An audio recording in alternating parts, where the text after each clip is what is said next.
Hi, welcome to UTV.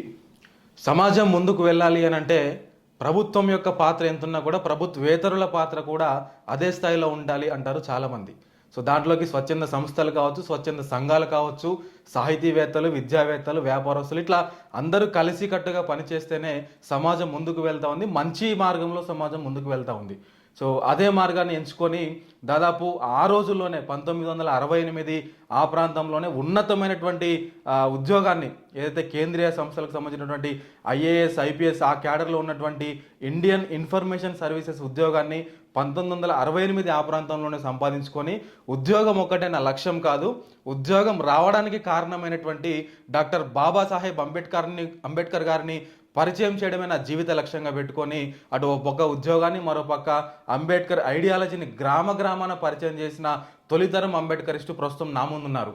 So ఇంకొక పక్క ప్రజాయుద్ధ నౌక తెలంగాణ సమాజానికి, ముఖ్యంగా తెలుగు సమాజానికి పరిచయం అక్కర్లేని వ్యక్తి ప్రజాయుద్ధ నౌక గద్దర్. తొలినాళ్లలో కూడా నా ఎదురుగా ఉన్న ఇటువంటి వ్యక్తితోనే ఆయన ప్రస్థానం కూడా మొదలైంది. గద్దర్ గారిని అంబేద్కరిజంలో నడిపించడం కావచ్చు, అంబేద్కర్ ఐడియాలజీని గద్దర్ గారికి పరిచయం చేసిన వ్యక్తి నా ముందున్నాడు ఈరోజు. సో ఈ విషయాలు ఈ విధంగా ఉంటే కనుక మనకు ఒక ఇష్టమైన వ్యక్తి గురించి మనం మాట్లాడుకోవాలంటే కనుక మహా అయితే అరగంట మాట్లాడతాం, లేదంటే గంట మాట్లాడతాం, ఇంకొంచెం ఓపిక ఉంటే 2 గంటలు మాట్లాడగలుగుతాం.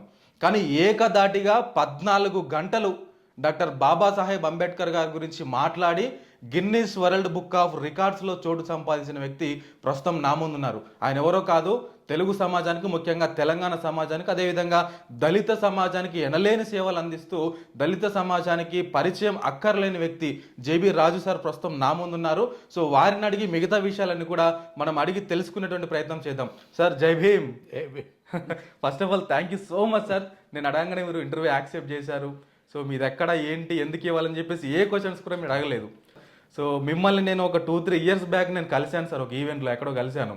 కలిసినప్పుడు నేనైతే నిజంగా అనుకోలేదు సార్, సో అంత పెద్ద వ్యక్తి నేను ఇంటర్వ్యూ చేస్తానని చెప్పేసి నేను అనుకోలేదు.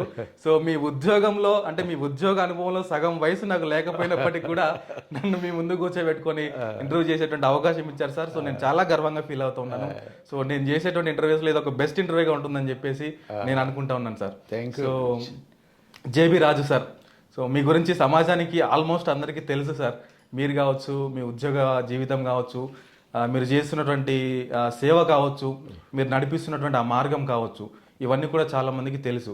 సో కానీ ఇంకొద్దిగా మనం ముందుకొచ్చి జేబీ రాజు గారు అసలు ఎక్కడి నుంచి స్టార్ట్ అయ్యారు, ఆయన ప్రయాణం ఎక్కడి నుంచి స్టార్ట్ అయింది, ఆయన తల్లిదండ్రులు ఏం చేసేవాళ్ళు, సో హైదరాబాద్కి వచ్చేంతవరకు అంటే ఐఏఎస్ ఇండియన్ ఇన్ఫర్మేషన్ సర్వీసెస్లో ఉద్యోగంలో సంతకం పెట్టేంత వరకు జేబీ రాజు గారి ప్రస్థానం ఏ విధంగా సాగిందంటే ఏం చెప్తారు సార్? నేను చిన్నతనం నుంచి కూడా నాలో అంబేద్కర్ స్ఫూర్తి ఉంది. ఎందుకున్నదంటే బాబాసాహెబ్ అంబేద్కర్ గారు ఆయన వైస్రాయ్ కౌన్సిల్ మెంబర్గా 1942లో ఆయన వైస్రాయ్ కౌన్సిల్ మెంబర్ అయ్యాడు. ఓకే. అప్పుడు ఒక 2 ఇండియన్స్కి వైస్రాయ్ కౌన్సిల్ మెంబర్ అవకాశం ఇచ్చారు. ఓకే. అందులో బాబాసాహెబ్ అంబేద్కర్ అప్పటికే ఆయన విదేశాల్లో చదువుకున్నాడో మనకు ఆ చరిత్ర అంతా తెలుసు. ఆయన సాధించినటువంటి డిగ్రీలు ఏదైతే ఉన్నాయో మహామేధావిగా అప్పుడే గుర్తింపు వచ్చింది ఆయనకి. So Babasaheb Ambedkar viceroy council member అయినప్పుడు ఆయన తరచూ మద్రాసు వస్తూ ఉండేవాడు అంబేద్కర్ గారు. అక్కడ non Brahmin movement, Periyar Ramasamy Naicker movement ఉధృతంగా జరుగుతుంది అప్పుడు ఆ రోజుల్లో. ఆయన ప్రత్యేకంగా అక్కడికి ఆహ్వానించేవారు, ఆయనకు సన్మానం కూడా చేశారు. అంబేద్కర్ గారిని మద్రాసులో వైస్రాయ్ కౌన్సిల్ మెంబర్ అయిన సందర్భంగా. ఆ సందర్భంగా ఏమైందంటే మన ఉద్యోగస్తులు కొంతమంది మద్రాసులో పనిచేస్తున్నారు. వాళ్ళు ఎక్కువ ఈ కోస్తా జిల్లాల నుంచి, ఆంధ్ర ప్రాంతం కోస్తా జిల్లాల నుంచి వెళ్ళినటువంటి ఎస్సీలు, వేరే వాళ్ళు కూడా ఉండొచ్చు కానీ మన ఎస్సీలు వాళ్ళందరూ కూడా బాబాసాహెబ్ అంబేద్కర్ అంతకు ముందే రౌండ్ టేబుల్ కాన్ఫరెన్స్ అయిన తర్వాత 1937 యాక్ట్లోనే బ్రిటిష్ వాళ్ళు రాసినటువంటి యాక్ట్ తీసుకొచ్చిన యాక్ట్, అందులోనే రిజర్వేషన్ పెట్టాడు అంబేద్కర్ గారు. ఓకే. సో వీళ్ళంతా కూడా ఆ రిజర్వేషన్ మీద ఉద్యోగాలు సంపాదించారు. అంతే. అందులో కొంతమంది డైరెక్ట్గా ఉద్యోగాలు ఇచ్చారు బాబాసాహెబ్ అంబేద్కర్. డైరెక్ట్గా గ్రాడ్యుయేట్స్ ఉంటే చాలు, అంబేద్కర్ గారికి అప్లికేషన్ పెట్టుకుంటే ఆయన డిపార్ట్మెంట్, ఓకే. ఆయనది లేబర్ అండ్ పీడబ్ల్యూడి, మెయిన్గా లేబర్ పోర్ట్ఫోలియో, ఆయన వైస్రాయ్ కౌన్సిల్ మెంబర్గా. సో వాళ్ళంతా కలిసి ఏం చేశారంటే బాబాసాహెబ్ అంబేద్కర్ని కలిసి మద్రాసు వచ్చినప్పుడు, బాబాసాహెబ్ మీ దయ వల్ల ఎంత మేము ఉద్యోగాలు సంపాదించాము, తిరిగి మేము ఏం చేయాలి అని అడిగారు. ఆయన ఏమన్నాడంటే pay back to the society.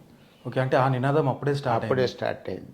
మరి ఆ పే బ్యాక్ ఎట్లా చేయాలంటే ఒక సంఘాన్ని పెట్టమన్నాడు. ఆ సంఘం ఏంటంటే ఉద్యోగస్తుల సంఘం మొట్టమొదటి పెట్టండి. మిగతా చోట ఎడ్యుకేటెడ్ అంతా ఉద్యోగాలు చేస్తున్నారు, కొద్దిగా ఉన్నా కొద్దిమంది ఉద్యోగాలు చేస్తున్నారు, మీరంతా సంఘం పెట్టండి అని. అప్పుడు ఆ రోజుల్లో అది మద్రాస్ ఆంధ్ర ప్రొవిన్షియల్, ఆంధ్ర ప్రావిన్స్ అని పేరు ఉండేది ఆ రోజుల్లో. ఇప్పుడులాగా ఈ పేరు లేవు. దానికి Andhra provincial SC welfare association అని పెట్టారు. ఓకే. దానికి బిహెచ్ తిరుపతి గారు ఇలా కొంతమంది ఫౌండర్స్ అన్నమాట. అది అయితే వాళ్ళు ఒక రిక్వెస్ట్ చేశారు తర్వాత. ఓకే. హరే అనే ఒక ఆయన ఉండేవాడు, ఫైర్ బ్రాండ్ అతను, మంచి ఫ్లూయెంట్ ఇంగ్లీష్ మాట్లాడేవాడు. ఆయనది వెస్ట్ గోదావరి, ఏలూరు దగ్గర ఊరు అనమాట. ఓకే. సో వీళ్ళంతా మద్రాసులో ఉన్నారు. వీళ్ళంతా ఈయన వచ్చారు, ఇక్కడ బిజీగా ఉన్నారు. అక్కడ పోయి ఢిల్లీ పోయి అంబేద్కర్ గారిని కలిశారు. కలిసి బాబాసాహెబ్ మీరు మా ప్రాంతం రావాలి, మీరు విజిట్ చేయాలి అంటే ఒక టూర్ వేసుకున్నాడు. ఓకే. అంబేద్కర్ గారు ఒక టూర్ వేసుకుని నెల్లూరు టు విశాఖపట్నం. ఓకే. 4 రోజుల టూర్ అది. ఫస్ట్ టూరు అంత ఇంటెన్సివ్ టూర్ వేసాడనమాట. ఓకే. డిస్ట్రిక్ట్ హెడ్ క్వార్టర్సే కాకుండా సబ్ సెంటర్స్ కూడా వెళ్ళాడు ఆయన. సో అంత ఆయన రావడం వల్ల ఏమైందంటే మా ఫాదరు ఆల్రెడీ అక్కడ teacher, okay, secondary grade teacher మా ఫాదర్. కొంచెం ఎడ్యుకేషన్ ఎక్కువ కదా ఆ ప్రాంతంలో, కోస్తా జిల్లాలో ఎక్కువ, కొంత రాయలసీమ ఎన్నట్ల కంటే కోస్తాలో ఎక్కువ. అంత ఎక్కువ ఉంటుంది. ఈ నార్త్ కోస్టల్ కంటే కూడా ఎక్కువ ఉంటుంది, అంటే శ్రీకాకుళం, విజయనగరం ఈ ఎన్నట్ల కంటే ఈ కోస్తా జిల్లాలో ఎక్కువ ఉంటుంది. ఈస్ట్ వెస్ట్, కృష్ణా, గుంటూరు, ప్రకాశం జిల్లా, నెల్లూరు వరకు ఓకే ఓకే ఓకే ఎక్కువ ఎడ్యుకేషన్ ఎస్సీల మాట చెప్తున్నాను. సో మా ఫాదర్ టీచరు, మా మదర్ కూడా టీచరే ఆ రోజుల్లోనే. సో బాబాసాహెబ్ అంబేద్కర్ వచ్చినప్పుడు మా ఫాదరు అంబేద్కర్ పెట్టినటువంటి ఫెడరేషన్, ఓకే, ఆంధ్ర ప్రాంతానికి సంబంధించిన షెడ్యూల్ కాస్ట్ ఫెడరేషన్. ఇందాక నేను మాట్లాడింది ఉద్యోగస్తుల వెల్ఫేర్, అది వేరు. ఇది ఫెడరేషన్ త్రూఅవుట్ కంట్రీ పెట్టాడు బాబాసాహెబ్ అంబేద్కర్. ఓకే. ఈ ఫెడరేషన్ తరఫునే పోటీ కూడా చేశాడు ఆ తర్వాత అంబేద్కర్ గారు. 1935 యాక్ట్ కింద 1937లో ఎలక్షన్ జరిగాయి దేశమంతా. ఓకే. అందులో అంబేద్కర్ గారు ఫెడరేషన్ తరఫున క్యాండిడేట్స్ని పెట్టాడు. 15 మంది క్యాండిడేట్స్ని పెట్టాడు. ఓకే. అందరూ కూడా కాంగ్రెస్ను ఓడించి వీళ్ళు ఎలక్ట్ అయిపోయారు. అబ్బో, 15 మంది కూడా? 15 మంది కూడా. ఇప్పుడు 1937లో 1935 యాక్ట్ ప్రకారం 1937లో ప్రభుత్వం, బ్రిటిష్ ప్రభుత్వం ఎన్నికలు జరిపింది. Okay. Limited franchise, limited vote హక్కు అనమాట. ఆ లిమిటెడ్ ఓటు హక్కులో కూడా వీళ్ళంతా ఎలక్ట్ అయిపోయారు. అది అంబేద్కర్ గారి ప్రభావం అనమాట. ఆయన యొక్క ప్రభావం వల్ల, ప్రజల్లో ఆ చైతన్యం ఆయన తీసుకురావడం వల్ల, ఆయన చేసినటువంటి పోరాటం, త్యాగం వల్ల ప్రజలు ఆ పార్టీలో ఉన్నటువంటి క్యాండిడేట్స్ అందరిని ఎలక్ట్ చేశారు. ఇది బాంబే ప్రెసిడెన్సీ. ఓకే. ఆయన మీకు ఎవరు పరిచయం చేశారు సార్ అంబేద్కర్? ఇది ఇక్కడికి వచ్చారు అంబేద్కర్ గారు. వచ్చినప్పుడు మా ఫాదరు ఇందులో వాలంటరీగా పనిచేశారు. ఇలా ఫెడరేషన్లో? ఓకే. మొన్నటి వరకు మన తారకం గారు, బొజ్జా తారకం, వాళ్ళ ఫాదర్ పేరు బొజ్జా అప్పలస్వామి. ఓకే. ఆయన సెకండరీ గ్రేడ్ టీచర్. ఒకటే ప్రాంతం అది, మాది ప్రాపర్ అమలాపురం, వాళ్ళు కొద్దిగా దూరం. ఓకే. సో వీళ్ళిద్దరూ క్లాస్మేట్స్. బొజ్జ తారకం గారి ఫాదరు బొజ్జ అప్పలస్వామి, మా ఫాదరు, ఇద్దరు కూడా టీచర్స్. వీళ్ళు ఫెడరేషన్లో పనిచేశారు. ఫెడరేషన్ తరఫున ఫెడరేషన్ యొక్క అధ్యక్షుడు ఈస్ట్ గోదావరిలో ఉన్న రామచంద్రపురాన్ని, గోదావరి ఒడ్డునే ఉంటుంది అది. ఓకే. యువతల ఒడ్డున రామచంద్రం, అవతల ఒడ్డున అమలాపురం, కోనసీమ అంట, అంబేద్కర్ కోనసీమ. అవును సార్, అవును. ఇక్కడికి అంబేద్కర్ గారు తీసుకొచ్చారు రాజమండ్రి. ఓకే, అంటే కోనసీమ జిల్లాకు అందుకేనా సార్ వాళ్ళు పేరు పెట్టింది అంబేద్కర్ కోనసీమ జిల్లా అని చెప్పి? ఓకే. సో ఇక్కడ రావడం వల్ల ఏమైందంటే ప్రజలు తండోపతండాలుగా అక్కడికి మొబలైజ్ చేశారు వీళ్ళని. నడుచుకుంటూ వెళ్ళారు ఆ రోజుల్లో. ఓకే. నడిచి అక్కడికి వెళ్ళి వాళ్ళు అక్కడ వేలాది మంది వచ్చారు. అక్కడ రావడం వల్ల అక్కడ ఉన్న ప్రజలందరిలో కూడా ఆ జనరేషన్ మాదే ఇక్కడ ఒక మొదటి తరం జనరేషన్ అన్నట్టు అవునవును మీరు అన్నారు కదా. ఇక మాకంటే ముందు జనరేషన్, ఆ జనరేషన్లో స్ఫూర్తి వచ్చింది. అంబేద్కర్ గారు రామచంద్రాపురంలో ఏవైతే మాట్లాడారో అది మా ఫాదర్ టీచర్ కాబట్టి నోట్ చేసి పెట్టుకున్నాడు మొత్తం డీటెయిల్గా అదంతా కూడా. సో అది మా ఫాదరు తరచూ చెప్తా ఉండేవాడు. అప్పుడు చిన్నోళ్ళం కదా, 4 సంవత్సరాలే ఎంతో ఉండి ఉంటుంది. మేము ఎదిగి పెద్ద అయ్యే తర్వాత కూడా. అందువల్ల ఏమైంది, అమలాపురంలో బాబాసాహెబ్ అంబేద్కర్ ప్రభావం వల్ల ఒక తరం తయారైంది. మొదటి తరం బొజ్జ అప్పలస్వామి ఎంతవరకు పోయిందంటే వీళ్ళు ఫెడరేషన్ తరఫున పోటీ చేస్తే ఇది జనరల్ ఎలక్షన్. 1935 యాక్ట్ కింద కాదు, మన రాజ్యాంగం ప్రకారం జరిగినటువంటి ఎన్నికలలో 1952లో ఇద్దరు ఎలక్ట్ అయ్యారు ఈస్ట్ గోదావరి నుంచి. Not in reservation constituencies, reserved. Okay. Reserved constituency. Reserve constituency అనే అమలాపురం బొజ్జ అప్పలస్వామి గారు. ఓకే. ఇక్కడ రాజమండ్రి దగ్గర బత్తిన సుబ్బారావు అని తర్వాత కాంగ్రెస్లోకి వచ్చేసాడు. ఆయన మంత్రి అయ్యాడు. గొప్ప సర్వీస్ చేశాడు ఆయన ఆ స్ఫూర్తితోటి. సో ఈ ప్రభావం అందరి మీద పడింది. ఈ అంబేద్కర్ గారు రావడం వల్ల మీటింగ్కి వెళ్ళడం, ఆయన్ని చూడడం, వినడం అద్భుతమైన చైతన్యాన్ని కలిగించింది. ఈ చైతన్యంతో అనేక మంది మా ముందు తరమే అంబేద్కరైట్స్ అయిపోయారు అక్కడ. ఇంకా వాళ్ళు చెప్పడం మొదలుపెట్టారు.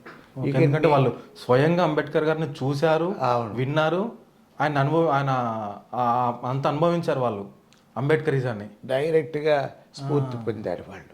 అప్పటికి ఇంకా బుక్కులు లేవు, ఏమీ లేవు. ఆ తర్వాత బుక్కులు వచ్చి మాలాంటి వాళ్ళు చదువుకున్నది వేరే మాట. ఇంగ్లీషే వచ్చింది, తెలుగు వచ్చేటట్టు చాలా టైం పట్టింది. ఓకే.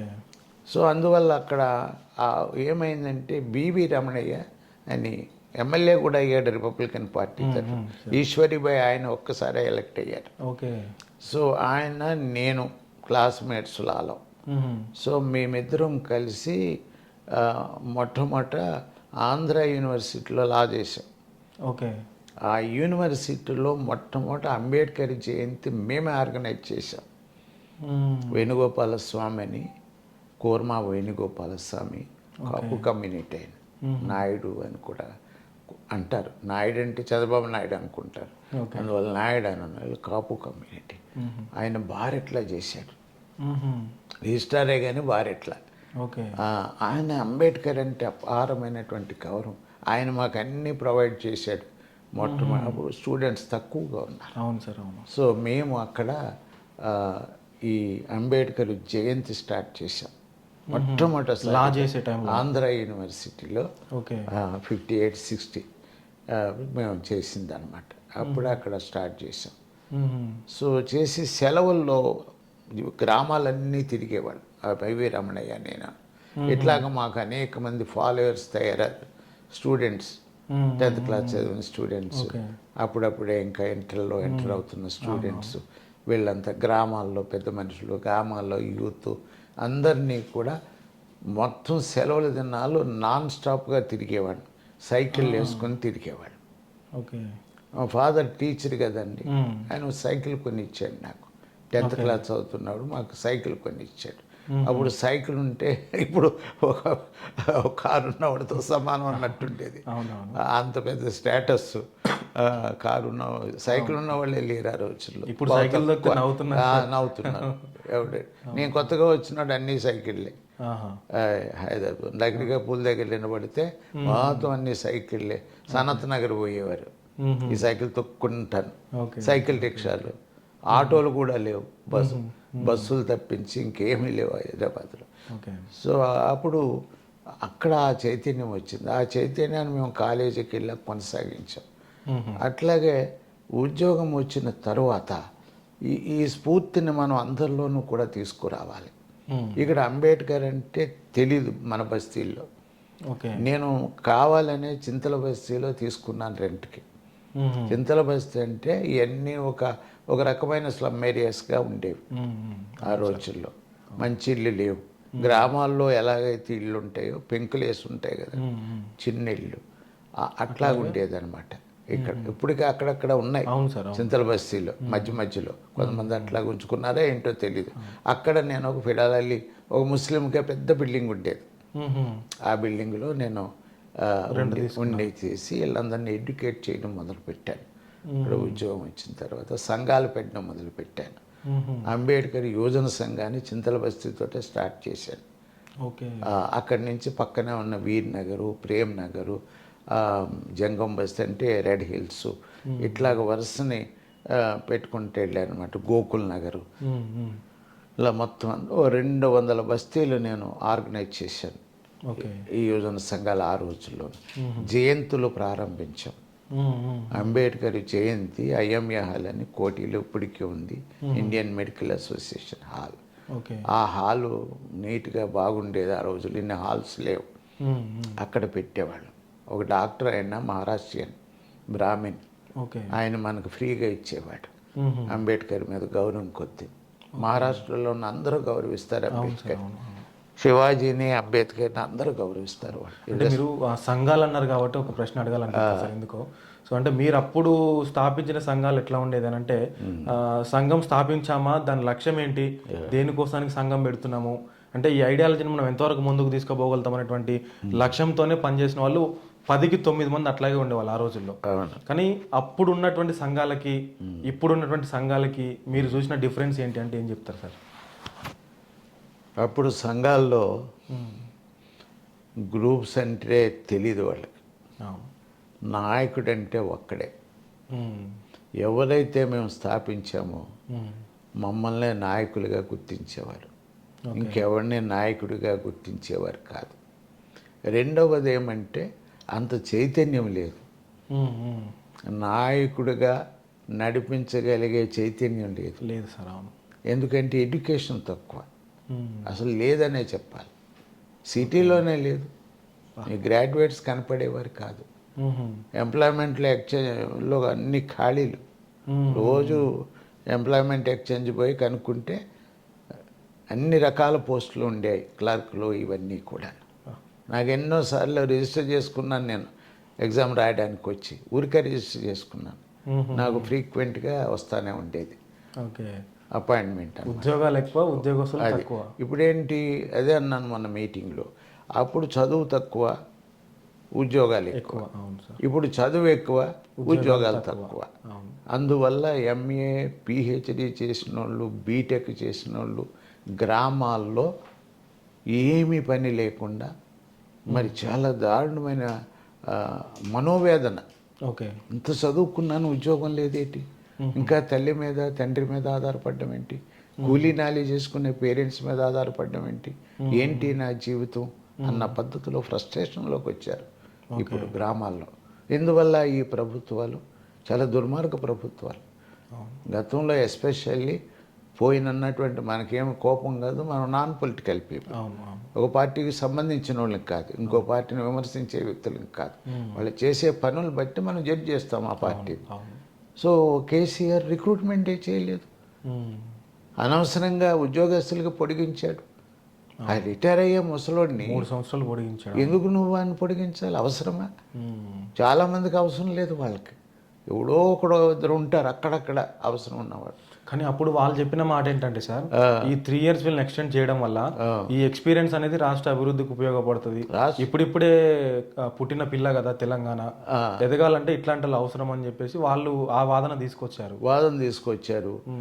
ఇప్పుడు వాడు ఎప్పుడు 58 సంవత్సరాలు ఉండేది, 58 61 చేశారు. 50 వాడు కూడా ఉన్నాడు కదా అక్కడ. అవును. 55 వాడు కూడా ఉన్నాడు కదా అదే లిమిట్లో. 58 ముందు అనుభవం ఉన్న వాళ్ళు చాలామంది ఉన్నారు. వాడికి నువ్వు ప్రమోషన్ ఇచ్చి వాడిని ఉపయోగించుకోవచ్చు కదా. వాడు ప్రమోషన్ ఆపర్చునిటీస్ పోయి వాడు ఫ్రస్ట్రేషన్లో ఉన్నాడు. వీరేమో ఓపీలోని వాళ్ళని తీసుకొచ్చి చాలామందికి తగ్గిపోతుంది, ఇంట్రెస్ట్ తగ్గిపోతుంది. వాడిని తీసుకొచ్చి నువ్వు పెట్టావు. మరి వాడు కూడా ఎక్స్పర్ట్ ఉన్నాడు కదా, ఇంకాను అనుభవం సంపాదించినాడు. 30 సంవత్సరాలు వచ్చినప్పటికే మనకు అనుభవం వస్తుంది. ఒక 20-25 సంవత్సరాలు, 5 సంవత్సరాలు చాలా అనుభవం సంపాదించాలంటే. మేము ఎట్లా డైరెక్ట్గా అయ్యాం. ఇన్నాళ్ళ ఆల్ ఇండియా న్యూస్ ఎడిటర్ అంటే 20 సంవత్సరాల సర్వీస్ ఉంటే కానీ ప్రమోషన్ వచ్చేది కాదు. మేము డైరెక్ట్గా వచ్చాం కదా. డైరెక్ట్గా వచ్చి 1 సంవత్సరంలోనే గెయిన్ చేశాం కదా.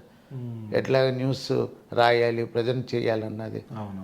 అంటే ఆల్ ఇండియా రేడియో అన్నారు కాబట్టి ఒకసారి ఆల్ ఇండియా రేడియో గురించి ఒకసారి చెప్పండి సార్. అంటే అక్కడ వర్క్ ఏముండేది, మీది ఏం చేసేవాళ్ళు?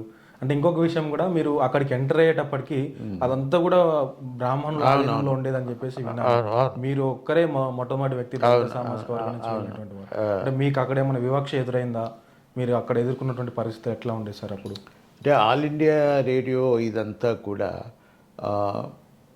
ఎవరైతే హెడ్ ఉన్నాడో అతను స్టాఫ్ని రిక్రూట్ చేసుకునేవాడు తన ఇష్టం. ఓకే. ఎగ్జామ్స్ లేవు, నోటిఫికేషన్, ఏవో జనరల్ రూల్స్ ఉంటాయి, నోటిఫికేషన్ లేదు. ఓకే. ఏవో జనరల్ రూల్స్ ఉంటాయి. ఇప్పుడు ఒక అనౌన్సర్ కావాలి. అనౌన్సర్ ఆయనేమో ఒక బ్రాహ్మణ్ హెడ్, అందరూ బ్రాహ్మణ్స్ హెడ్స్గా ఉన్నారు. ఓకే. అందరూ ముందు నుంచి గతం నుంచి ఇప్పటి వరకు. ఆ బ్రాహ్మణ్ ఏం చేసేవాడు, ఇంకొక బ్రాహ్మణ్ అపాయింట్ చేసేవాడు. ఎందువల్ల?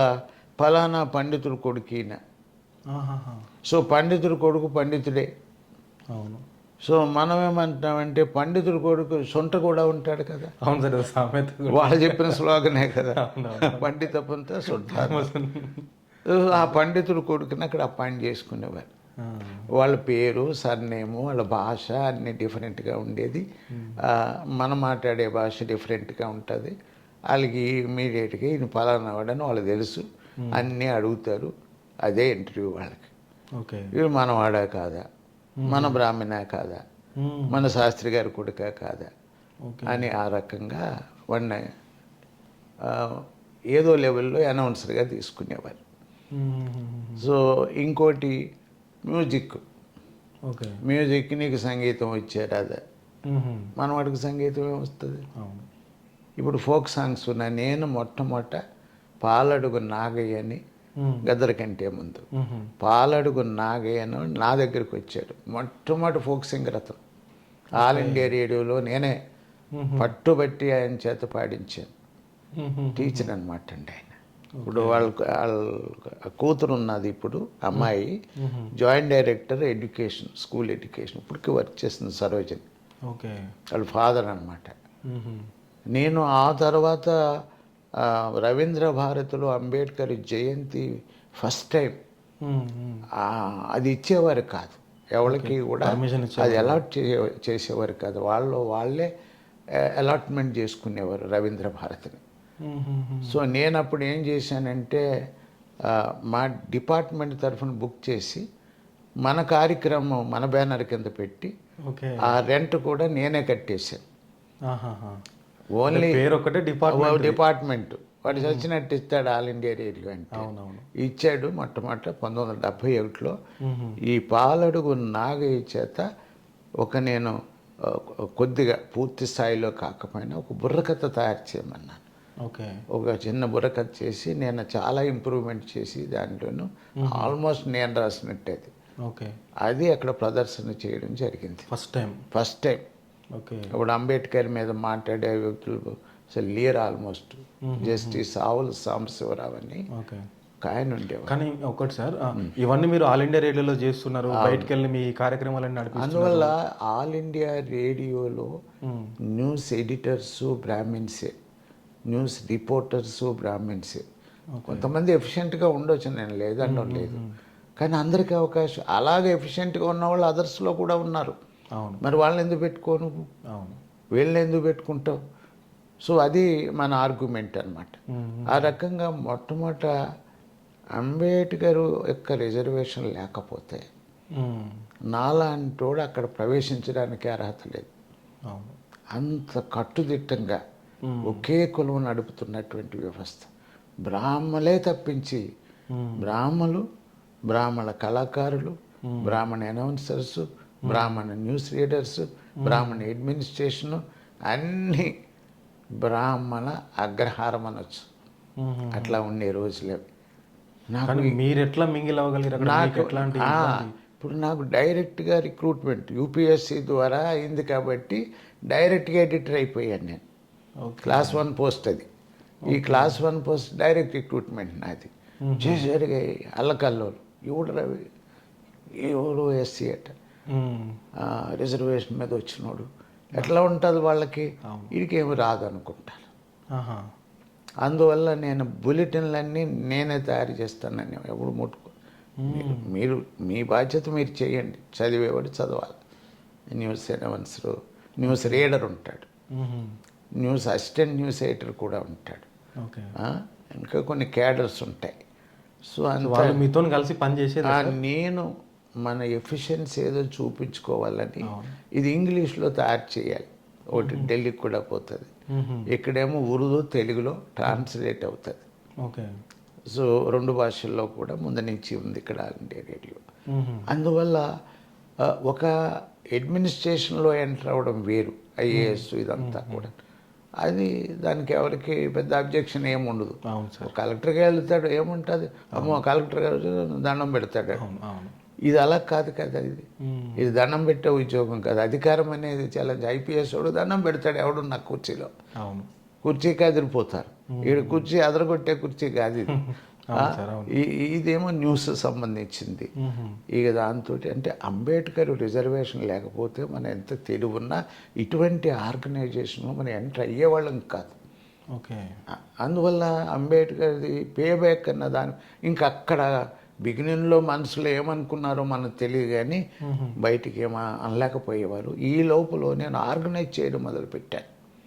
ఈ ఆర్గనైజేషన్ ఎప్పుడైతే మొదలుపెట్టానో ఇక్కడ 2 ఉంటాయన్నమాట. ఒకటి న్యూస్ ఎడిటర్, ఇది డైరెక్టర్ ర్యాంకే, ఇండియన్ ఇన్ఫర్మేషన్ సర్వీస్ కాబట్టి ఇది డైరెక్టర్ ర్యాంకే, కానీ పోస్ట్ ఇది. ఇప్పుడు కలెక్టర్గా ఉంటే ఐఏఎస్ వాడు కలెక్టర్ అవుతాడు, ఇంకొక సోషల్ వెల్ఫేర్కి వేస్తే డైరెక్టర్ అవుతాడు. ఈ రకంగా డిజిగ్నేషన్స్ మారుతాయి తప్పించి స్టేటస్ ఒకటే ఉంటుంది. స్టేషన్కి ఒక డైరెక్టర్ ఉంటాడు, వాళ్ళు మిగతా ప్రొడక్షన్ ఉంటుంది చూసారా, అవన్నీ వాళ్ళు చూస్తారనమాట. ఓకే. ఇంకా రకరకాల ప్రొడక్షన్స్ ఉంటాయి అందులో, అది వాతం చూసేవాడు. అందువల్ల మనం ఎప్పుడైతే నేను ఆర్గనైజ్ చేయడం మొదలుపెట్టానో వాళ్ళందరిలోనూ ఒక భయం వచ్చింది. జేబీ రాజుని టచ్ చేయకూడదు మనం, జేబీ రాజుకు సపోర్ట్ ఇవ్వాలి. ఒక ఆయన తమిళ బ్రాహ్మణ్ మంచోడు, ఆయన గణేశన్ రోజు ప్రోగ్రామ్ ఆఫీసర్స్ మీటింగ్ పెట్టుకుంటారు. ఇవాళ ఏంటి, ఆల్రెడీ ముందు రోజుది ఎగ్జిక్యూషన్ ఎలాగా, కోఆర్డినేషన్ ఎలాగా, నెక్స్ట్ డే ఏం ప్రోగ్రామ్స్, కార్మికుల కార్యక్రమం, బాబు నువ్వేం చేస్తున్నావు అని అడుగుతాడు. ఇంకొక స్త్రీల కార్యక్రమం, నువ్వేంటమ్మా, బాలల కార్యక్రమం, ప్రొడ్యూసర్ ఉంటాడు, నువ్వేంటి.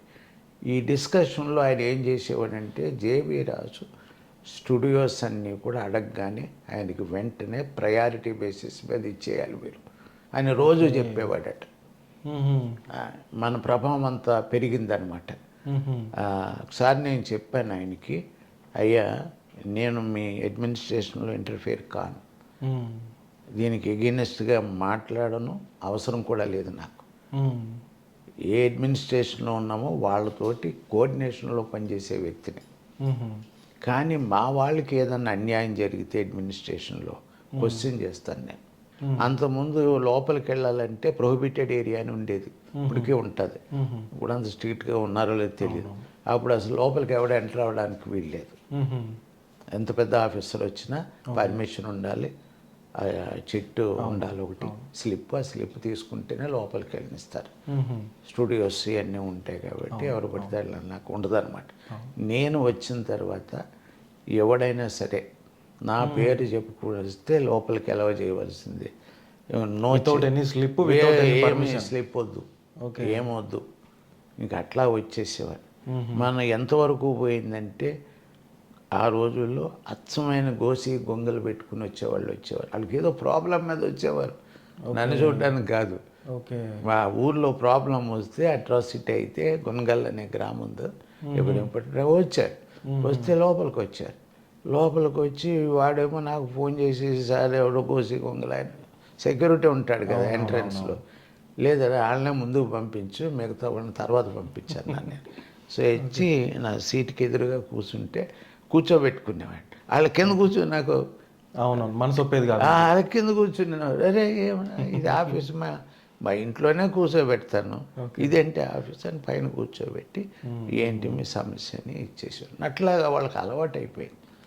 ఈ జేబీ రాజు అన్న వ్యక్తి ఈ పేద వర్గాలు ఎస్సీ ఎస్టీలకి వాళ్ళ సమస్యలు పరిష్కరించడానికి ఈయన చాలా ఇంట్రెస్ట్ తీసుకుంటున్నాడు కాబట్టి మనం అడ్డుగా ఉంటే ఇబ్బంది మనకి. అట్లా ఆర్గనైజేషన్ డెవలప్ చేశాను. గద్దరతోటి గ్రామాలు వెళ్ళడం, ఇది ఒక పెద్ద మొట్టమొదటిసారిగా తెలంగాణ ప్రాంతంలో అంబేద్కర్ని పరిచయం చేసిన వ్యక్తి నేను. గద్దర్ నాతో గద్దరు. ఇక్కడ ఇంకొక విషయం సార్, అప్పటికే ఆల్ ఇండియా రేడియోలో మీరు వర్క్ చేస్తున్నారు, పేదల సమస్యలు పట్టించుకుంటా ఉన్నారు. సో ఆ మాట ఆ నోట ఈ నోట పడి 20 ఏళ్ళ కుర్రాడి దగ్గరికి చేరింది.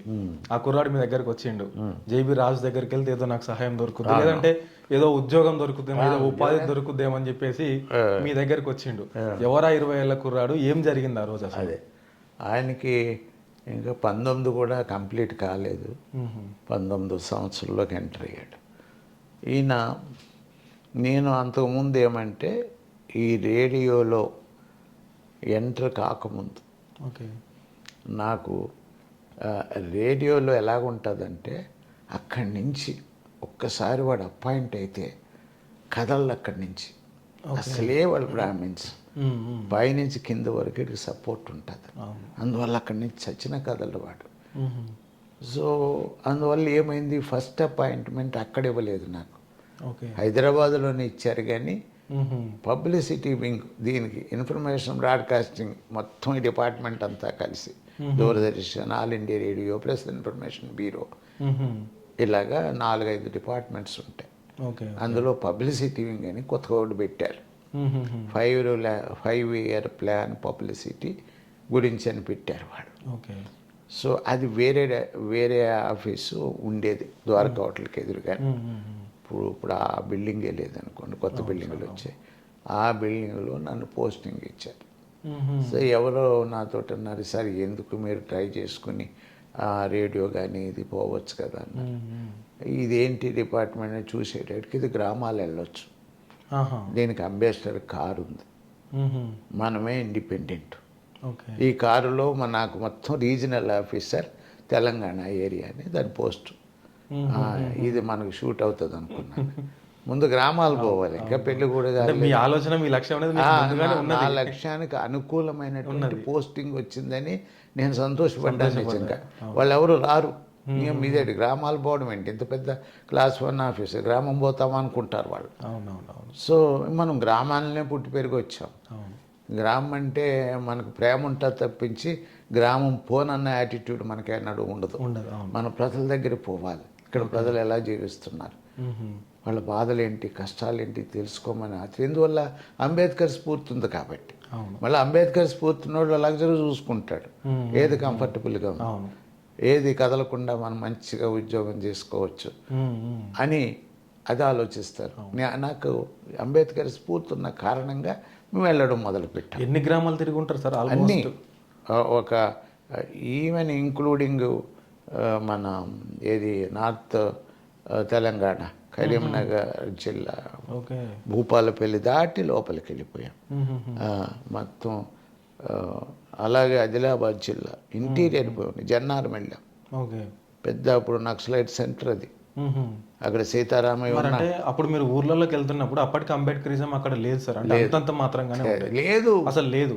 అప్పుడు అంతా కూడా అగ్రవర్ణాల ఆధిపత్యమే నడుస్తుండేది. అవును. కానీ మిమ్మల్ని ఎట్లా యాక్సెప్ట్ చేసిరా గ్రామాల్లోకి వెళ్ళడానికి కానీ, మీరు మీటింగ్ పెట్టుకోవడానికి కానీ? ముఖం తెలియదు ఎవరు నాకు, సిటీలోనే తెలీదు. ఓకే. నేను ఎక్కడి నుంచో వచ్చాను, మీరు ఎక్కడో ఆంధ్ర, మీరు ఇంకా ఎక్కడి తెలంగాణలో నుంచో వచ్చాను. పరిచయాలు కూడా అంతగా ఏమీ లేదు, ఓకే. ఏమీ లేదు. ప్రతి ఆదివారం ముఖ్యంగా నేనున్న ప్రేమ అక్కడ వెళ్ళి, బాబు నేను ఆఫీసర్ని, మీ కులమే అని నేనే చెప్పుకునేవాడిని. ఆదివారం రోజు ఇంటి దగ్గర ఉంటారు కదా, అయితే అందులో కొంచెం యాక్టివ్గా ఉన్నవాళ్ళు ముందుకు వచ్చేవారు. అక్కడ ప్లేస్ కూడా కూర్చోనాకు ఉండేది కాదు. ఇప్పుడు చింతల బస్తీలో చెప్పాలంటే దత్తాత్రేయ మందిరం అని ఇంతే ఉండేది ఆ మందిరం. ఆ మందిరంలో కూర్చునేవాళ్ళు. సో వాళ్ళకి హితబోధ, ఇది ఇది ఏంటి, నేను ఎలాగ ఆఫీసర్ అయ్యాను, మీరెందుకు కారు, నేను చదువుకున్నాను, మీరు చదువులేదు, కొద్దిగా చదువుకున్నారు, చదువుకోవాలి, ఇదే అంబేద్కర్ చెప్పింది. అందులో ఇక్కడ ఎవరన్నా క్లాస్ 4 ఇలాంటి చిన్న చిన్న పోస్టులు, గవర్నమెంట్ పోస్టులు ఉండేవి, అటువంటి వాళ్ళు ఉండేవారు. లేదు బ్యాంకులో రేర్ అనుకోండి, బ్యాంక్ మెసేజ్, గార్డెనరు, అవి కూడా రెగ్యులర్ అయితే గవర్నమెంట్ పోస్టుల కింద ఉండేవి అనమాట. ఈ ఉద్యోగాలు ఎవరిచ్చారని అడిగేవాడు. చెప్పగలరా మీరని? ఈ గవర్నమెంట్ ఇచ్చింది. గవర్నమెంట్కి మీకు ఇమ్మని ఎవడు చెప్పాడు? ఎవరెవరు చెప్పు ఉండాలి కదా. గాంధీ గారు. అసలు అంబేద్కర్ అన్న మాటే తెలీదు. అట్లా కాదా, ఇది అంబేద్కర్ ఇచ్చారు ఈ ఉద్యోగం, నా ఉద్యోగం ఆయన ఇచ్చిందే. ఎట్లాగ ఇచ్చాడు, ఏమి ఇచ్చాడు, మరి మీరు ఎందుకు గాంధీ బొమ్మ పెట్టు? గోకుల్ నగర్లో గాంధీ బొమ్మ ఉండేది నేను వెళ్ళేటప్పటికి. ఓకే. ఈ గాంధీ బొమ్మ ఎందుకు పెట్టుకున్నారు? ఆయన మనకి దేశాన్ని చాలా చేశాడు కదా. ఆయన దేశాన్ని చేశాడు, మనకేం చేశాడు, అది ఎప్పుడన్నా ఆలోచించారు? మరి మనకు చేసిన వాళ్ళు ఎవరు? అవును, వాళ్ళని గుర్తుపెట్టుకోవాలి. మనకి ఏదన్నా సాయం చేస్తే ఏం చేస్తాం, కృతజ్ఞతతో ఉంటాం వాళ్ళ పట్ల. అరే పలానా ఆయన చేశాడు, పలానా ఆయన చేశాడు. ఇప్పుడు మీరు గోకుల్ నగర్లో ఏమన్నారు, ఆ పుల్లారెడ్డి, స్వీట్స్ పుల్లారెడ్డి, ఈయన కృష్ణ బొమ్మ ఇచ్చాడు, కృష్ణుడి బొమ్మ, పాలరాతి విగ్రహం ఇచ్చాడు ఆయన ఆ రోజుల్లో. ఓకే. ఈ పాలరాతి విగ్రహాన్ని మీరు ఏమంటున్నారు? మహానుభావుడు దేవుడు అంటున్నారు. పుల్లారెడ్డి, జి పుల్లారెడ్డి గారు ఇచ్చారు అంటే కృతజ్ఞత, తప్పేమీ లేదు. ఈ విగ్రహం గురించి నేను కామెంట్ చేయదలుచుకోలేదు, కానీ మీరు ఒకళ్ళ పట్ల కృతజ్ఞతతో ఆయన గురించి చెప్తున్నారు. అవును. కానీ అంతకంటే గొప్ప పని చేశాడు. ఈ విగ్రహం ఇచ్చాడు, మనకు జీవితాన్ని ఇచ్చాడు, ఉద్యోగాన్ని ఇచ్చాడు, చదువు ఇచ్చాడు, అన్నీ ఇచ్చాడు. నువ్వు ఎంత చదువుకున్నావు? 10th అయి ఉండొచ్చు. ఈ చదువు ఎక్కడి నుంచి వచ్చింది? ఈ స్కాలర్షిప్ ఎక్కడి నుంచి వచ్చింది? ఈ ఉద్యోగాలు ఎక్కడి నుంచి వచ్చాయి మనకందరికీ కూడా? ఇది అంబేద్కర్ గారు ఇచ్చారు. మరి ఆయన గుర్తుపెట్టుకోవద్దా? ఆయన ఎలాగ ఇవ్వగలిగాడు? అది అట్లాగే నేను అట్లాగా ప్రతి ఆదివారం వరుసను ముందు అక్కడ స్టార్ట్ చేశాను. వీళ్ళ సహకారంతో పక్క బస్తీ, వాళ్ళ సహకారంతో ఇంకో పక్క బస్తీ, అట్లాగ తిరగడం మొదలుపెట్టి 200 బస్తీలు కవర్ చేశాను ఒక 6 నెలల్లో. 200 బస్తీలు కవర్ చేశాను, మన బస్తీలన్నీ, including old city. Okay. Engine Bowli అని ఉంటుంది ఓ బస్తీ, ఎక్కువ అంతా ఎస్సీలే. కానీ ఇక్కడ ఇంకొక ప్రశ్న సార్, అప్పుడంటే అక్షరాస్యత తక్కువ ఉంది, మీరు అన్నట్లు తెలియదు, మీరు వెళ్ళేసరికి వేరే వాళ్ళ ఈ విగ్రహాలు బొమ్మలు ఉన్నట్లు జరిగింది. కానీ ఈ రోజు అయితే కొంత పర్లేదు కదా సార్, అంటే అక్షరాస్యత విషయంలో కావచ్చు, తెలివి విషయంలో కావచ్చు, ఆర్థికంగా కావచ్చు, అంటే కొంత స్టేబుల్ గా అయితే ఉన్నారు. కానీ ఈ రోజుకి కూడా 2024 కూడా ఎందుకు అంబేద్కర్ ఒక కులానికే పరిమితం అవుతుంది, ఎందుకు అంబేద్కర్ విగ్రహాలు ఊరి బయటికే వెళ్తా ఉన్నాయంటే ఏం చెప్తారు సార్? అది మెయిన్గా ఏమంటే ఊర్లో వ్యతిరేకత, అగ్ర కులాల డామినేషన్ ప్రతి ఊర్లో ఉంది. ఎందువల్లంటే సర్పంచ్ ఆయనే ఉంటాడు, ఎమ్మెల్యే అగ్రకులం వాడే ఉంటాడు, ఎంపీటీసీ అతనే ఉంటాడు. ఇప్పుడు ఏదో కొద్ది రిజర్వేషన్ అక్కడక్కడ వస్తున్నారు, వచ్చినా వాళ్ళ కంట్రోల్లోనే ఉండాలి, వాళ్ళ సపోర్ట్ ఉంటేనే ఎలక్ట్ అవుతాడు. మెజారిటీ గ్రామాల్లో ఏదో అక్కడక్కడ ఇండిపెండెంట్గా అవుతున్నారు, కానీ మెజారిటీ వాళ్ళ కంట్రోల్లో, వాళ్ళ ఆధీనంలోనే వ్యవస్థ నడుస్తుంది ఇప్పటి వరకు కూడా. అందువల్ల వాళ్ళు వద్దంటే, వాళ్ళు ఒప్పుకుంటేనే పెట్టగలుగుతాడు. వాళ్ళు ఒప్పుకోలేదనుకో పెట్టలేని పరిస్థితి. వాళ్ళు ఏం చేస్తారు, మీ బస్తీకి దగ్గరగా పెట్టుకోండి అంటారు. అంతే తప్పించి ఊరు మధ్యలో పెట్టుకోవడానికి ఒప్పుకోడు. ఇప్పుడు నల్గొండలో అదే జరుగుతుంది. నల్గొండ ఎంట్రన్స్లో గ్రామం ఉంటుంది. నిన్న ఆయన వచ్చాడు, ఒక డాక్టర్ ఆయన. ఇక్కడ లెజెండ్ అని ఒక హాస్పిటల్ పెట్టుకున్నాడు ఇండిపెండెంట్గా. ముందు గవర్నమెంట్ డాక్టర్గా ఉండేవాడు ఆయన. వాళ్ళ ఊరు ఎంట్రన్స్లో ఆ చౌరస్తా పక్కనే ఉంటుంది. ఆయన ఒక విగ్రహం పెట్టాడు అక్కడ.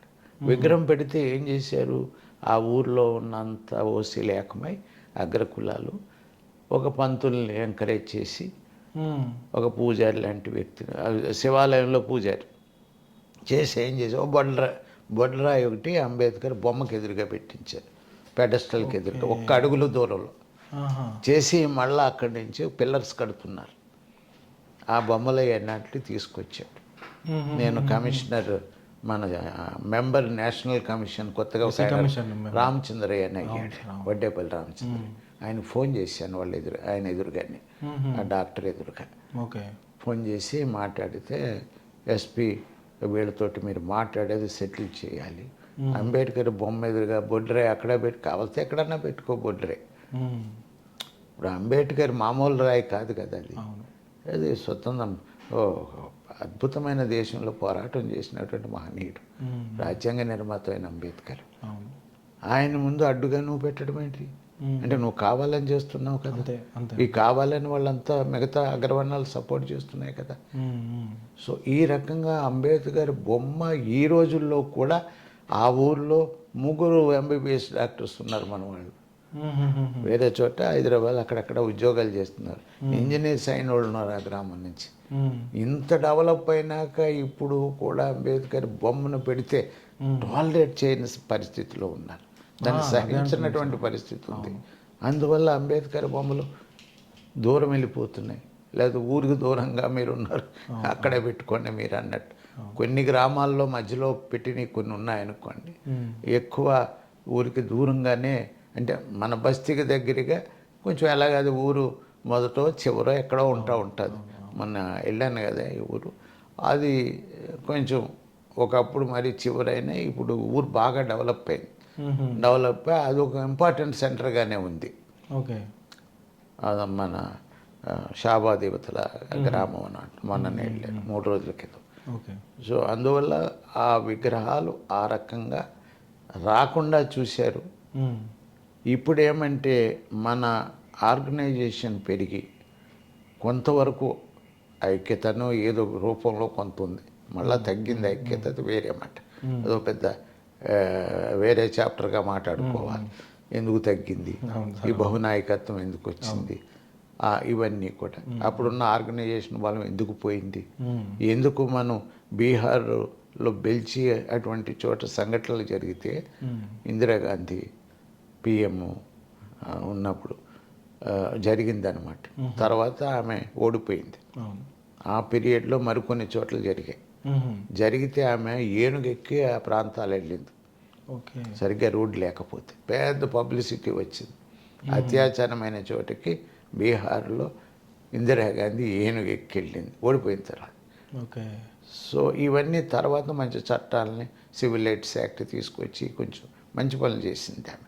అంతవరకు సివిల్ రైట్స్ యాక్ట్ లేదు, ఆమె తీసుకొచ్చి అన్టచబిలిటీ యాక్ట్ అని ఒకటి పెట్టారు, కానీ వీక్ యాక్ట్ కొంచెం దాన్ని స్ట్రెంగ్థెన్ చేసింది. ఇక తర్వాత 85 వచ్చేదంతా. సరే సార్, అంటే ఇంక మీరు మాట్లాడుతూ పోతే మాట్లాడుతూ ఉంటాం. ఇంకొక టాపిక్ మనము ఎక్స్టెండ్ చేద్దాం, త్వరగా కంప్లీట్ చేద్దాం సార్. సో ఇంకోటి ప్రజా యుద్ధాన్ని ఒక గద్దర్ గారి విషయానికి వస్తే సార్, అయితే వాస్తవానికి గద్దర్ గారికి 2 మరణాలు ఉన్నాయంటారు సార్. ఒకటి తూటాలు పడ్డప్పుడు ఒక మరణం అంటారు, అంటే ఆ మరణం నుంచి తప్పించుకున్నాడు. రెండవది మొన్న రీసెంట్ గా జరిగినటువంటి మరణం ఒకటి అంటారు. కానీ నేనేమంటాను అంటే, తూటాలు పడక ముందుకే గద్దర్ గారికి ఇంకొక మరణాన్ని తప్పించిండు జేబీ రాజు సార్ అంటాను. సో ఆ ఇన్సిడెంట్ ఒక్కసారి మీరు బ్రీఫ్గా ఎక్స్ప్లెయిన్ చేయండి సార్ ఒకసారి. అదే గద్దరు ఒక 7 సంవత్సరాలు ఆయన నేను ఇచ్చిన కొలువు ఏదైతే ఉన్నదో కళాకారుడిగా కొలువు ఇచ్చాను. అంటే కొలువు అంటే ఇప్పుడు ఆల్ ఇండియా రేడియో తరపు నుంచి గద్దర్ గారు ఉండేదా? ఓకే, కొలువు టెంపరీ. ఓకే, అంటే contract basis, contract basis temporary. అయితే సెలెక్షన్ చేయాలంటే పెద్ద ప్రాసెస్, పెద్ద కమిటీ ఉంటుంది, ఓ విద్వాంసుడు వస్తాడు, ఆడొస్తాడు, ఈడొస్తాడు, ఎక్స్పర్ట్ అంటాడు. ఇవన్నీ రాగం లేదు, నువ్వు రేపు వచ్చే నేను అని ఒక ఆర్డర్ ఇచ్చేసాను ఒక్క రోజుల్లోనే. ఇంకో ఇద్దరిని తీసుకురమ్మన్నాను. అది నెక్స్ట్ డే వాళ్ళకి ఆర్డర్ ఇచ్చి ముగ్గురిని ఒక టీం తయారు చేసి నేనే బుర్రకథను తయారు చేశాను. కొంత గద్దర్ బాబు ఈ ట్యూన్స్ కొంచెం చూడు అది ఇది అని అన్నాను. అప్పటికి ఎందుకంటే ఆయనకి అంబేద్కర్ అవగాహన లేదు కదా. ఓకే. అంబేద్కర్ అంటే పేరు విన్నాడు, ఎందుకంటే వాళ్ళ ఫాదర్ మహారాష్ట్రలో ఉన్నాడు కాబట్టి ఆయన చనిపోయాడు చిన్నప్పుడు, మరీ చిన్నప్పుడే. అక్కడి నుంచి ఇక్కడికి వచ్చేసారు. అలాగే విన్నారు అంతే, వాళ్ళ మదర్ చెప్పడం అప్పుడప్పుడు బాబాసాహెబ్ అలాగని మహారాష్ట్రలో ఆ ఇంపాక్ట్ ఉంటుంది. తర్వాత ఆయనకి లేదు. సో అందువల్ల రాసే కెపాసిటీ ఉన్న రాయడానికి అవసరమైన సబ్జెక్టు స్టడీ అంతవరకు జరగలేదు. చిన్నోడు కదా. అవును సార్. ఆయన ఏదో చదువు అది సరిపోయింది. సరే ఫోక్ సాంగ్స్ అతను బార్న్ గిఫ్ట్ అనమాట. పుట్టుకతోటే కళాకారుడు అంటాను నేను ఆయన. ఓకే. పుట్టుకతోటే నువ్వు ఏది చెప్పు ఒక పావు గంటల పాట రాసేస్తాడు, ట్యూన్ కట్టేస్తాడు, పాడేస్తాడు. ఒక సందేశం ఉంటుంది, ఏదో పాడడం కాదు. Folk song as it is సినిమాల్లో చెట్టు కింద లచ్చోమన్న పాట నా దగ్గర పాడాడు. ఫస్ట్ టైం నేను వినడం. ఓకే. నేను వండర్ అయిపోయాను, అద్భుతంగా పాడుతున్నాడు ఏంటి. నేను వెంటనే రేపే వచ్చామని చెప్పాను, ఆర్డర్ ఇచ్చాను. అక్కడి నుంచి ఓ బుర్రకథ టీం తయారు చేసి నాకు గవర్నమెంట్ వెహికల్ ఏదైతే అంబేద్కర్ కార్ ఉందో అందులో కూర్చోబెట్టుకుని నేను టూర్ వేసుకుని మొదలుపెట్టాను. ముందు నల్గొండ వెళ్ళామనుకోండి. అక్కడ రాజరత్నం అనే మున్సిపల్ చైర్మన్ ఉన్నాడని తెలిసి ఆయన సహకారంతో అక్కడ ప్రోగ్రాం పెడదాం మనమని ఆయన దగ్గరికి పోయి ఆయన ఇట్లాగ నేను సోన్స్ ఆఫీసర్ని దీని గురించి వచ్చానంటే అక్కడ ఒక కమ్యూనిటీ హాల్ ఆయన ఆధ్వర్యంలోనే కట్టారు అక్కడ కొత్తది. అందులో పెట్టాడు, ఆయన వచ్చాడు. ఆయనే కొంతమందిని మొబైలైజ్ చేయమన్నాను, చేశాడు. మొట్టమొదటి మీటింగ్ అది, మొట్టమొదటి అంబేద్కర్ మీద ప్రోగ్రాం పెట్టింది మేము అనమాట. సరే ఇంకా అలాగా మొత్తం రాష్ట్రం అంతా తిరిగాము, అది వేరే స్టోరీ. సో ఆ రోజు గద్దర్ గారు భార్య మీ దగ్గరకు వచ్చి, గద్దర్ గారు ఈ ప్రాసెస్లో ఏమైందంటే 7 years ఉన్నాడు ఆయన దగ్గర. ఆయన ఆ తర్వాత కెనరా బ్యాంకులో జాబ్ వచ్చింది. మధ్యలో గ్యాప్ పీరియడ్ ఏదైతే ఉన్నదో ఈయన ఆర్ట్ లవర్స్ అని మా భూమి తీసిన నరసింహరావు ఉన్నాడు కదా, ఆ నరసింహరావు గారు ఆర్ట్ లవర్స్ స్టార్ట్ చేశారు. ఆర్ట్ లవర్స్ ఈయన అందరికీ ట్రైనింగ్ ఇచ్చాడు, కళాకారులకి, ఆ ఏరియాలో ఉన్న వాళ్ళే, బయట వాళ్ళు కాదు. సో ఆ తర్వాత జననాట్య మండలిగా దాన్ని మార్చి ఈ జననాట్య మండలిని తీసుకుని వాళ్ళ తర్వాత ఇక రాష్ట్రం అంతా గ్రామాలు వెళ్ళడం, అన్ని ప్రాంతాలు తిరగడం, అది ఒక పెద్ద స్టోరీ. ఇది మన వరకు ఏమంటే ఈయన ఒకరోజు ఇది 1977 వెంగళరావు గారు ముఖ్యమంత్రిగా ఉన్నారు, ఎమర్జెన్సీ పీరియడ్. 76, 77 మధ్యలో అనుకుంటాను.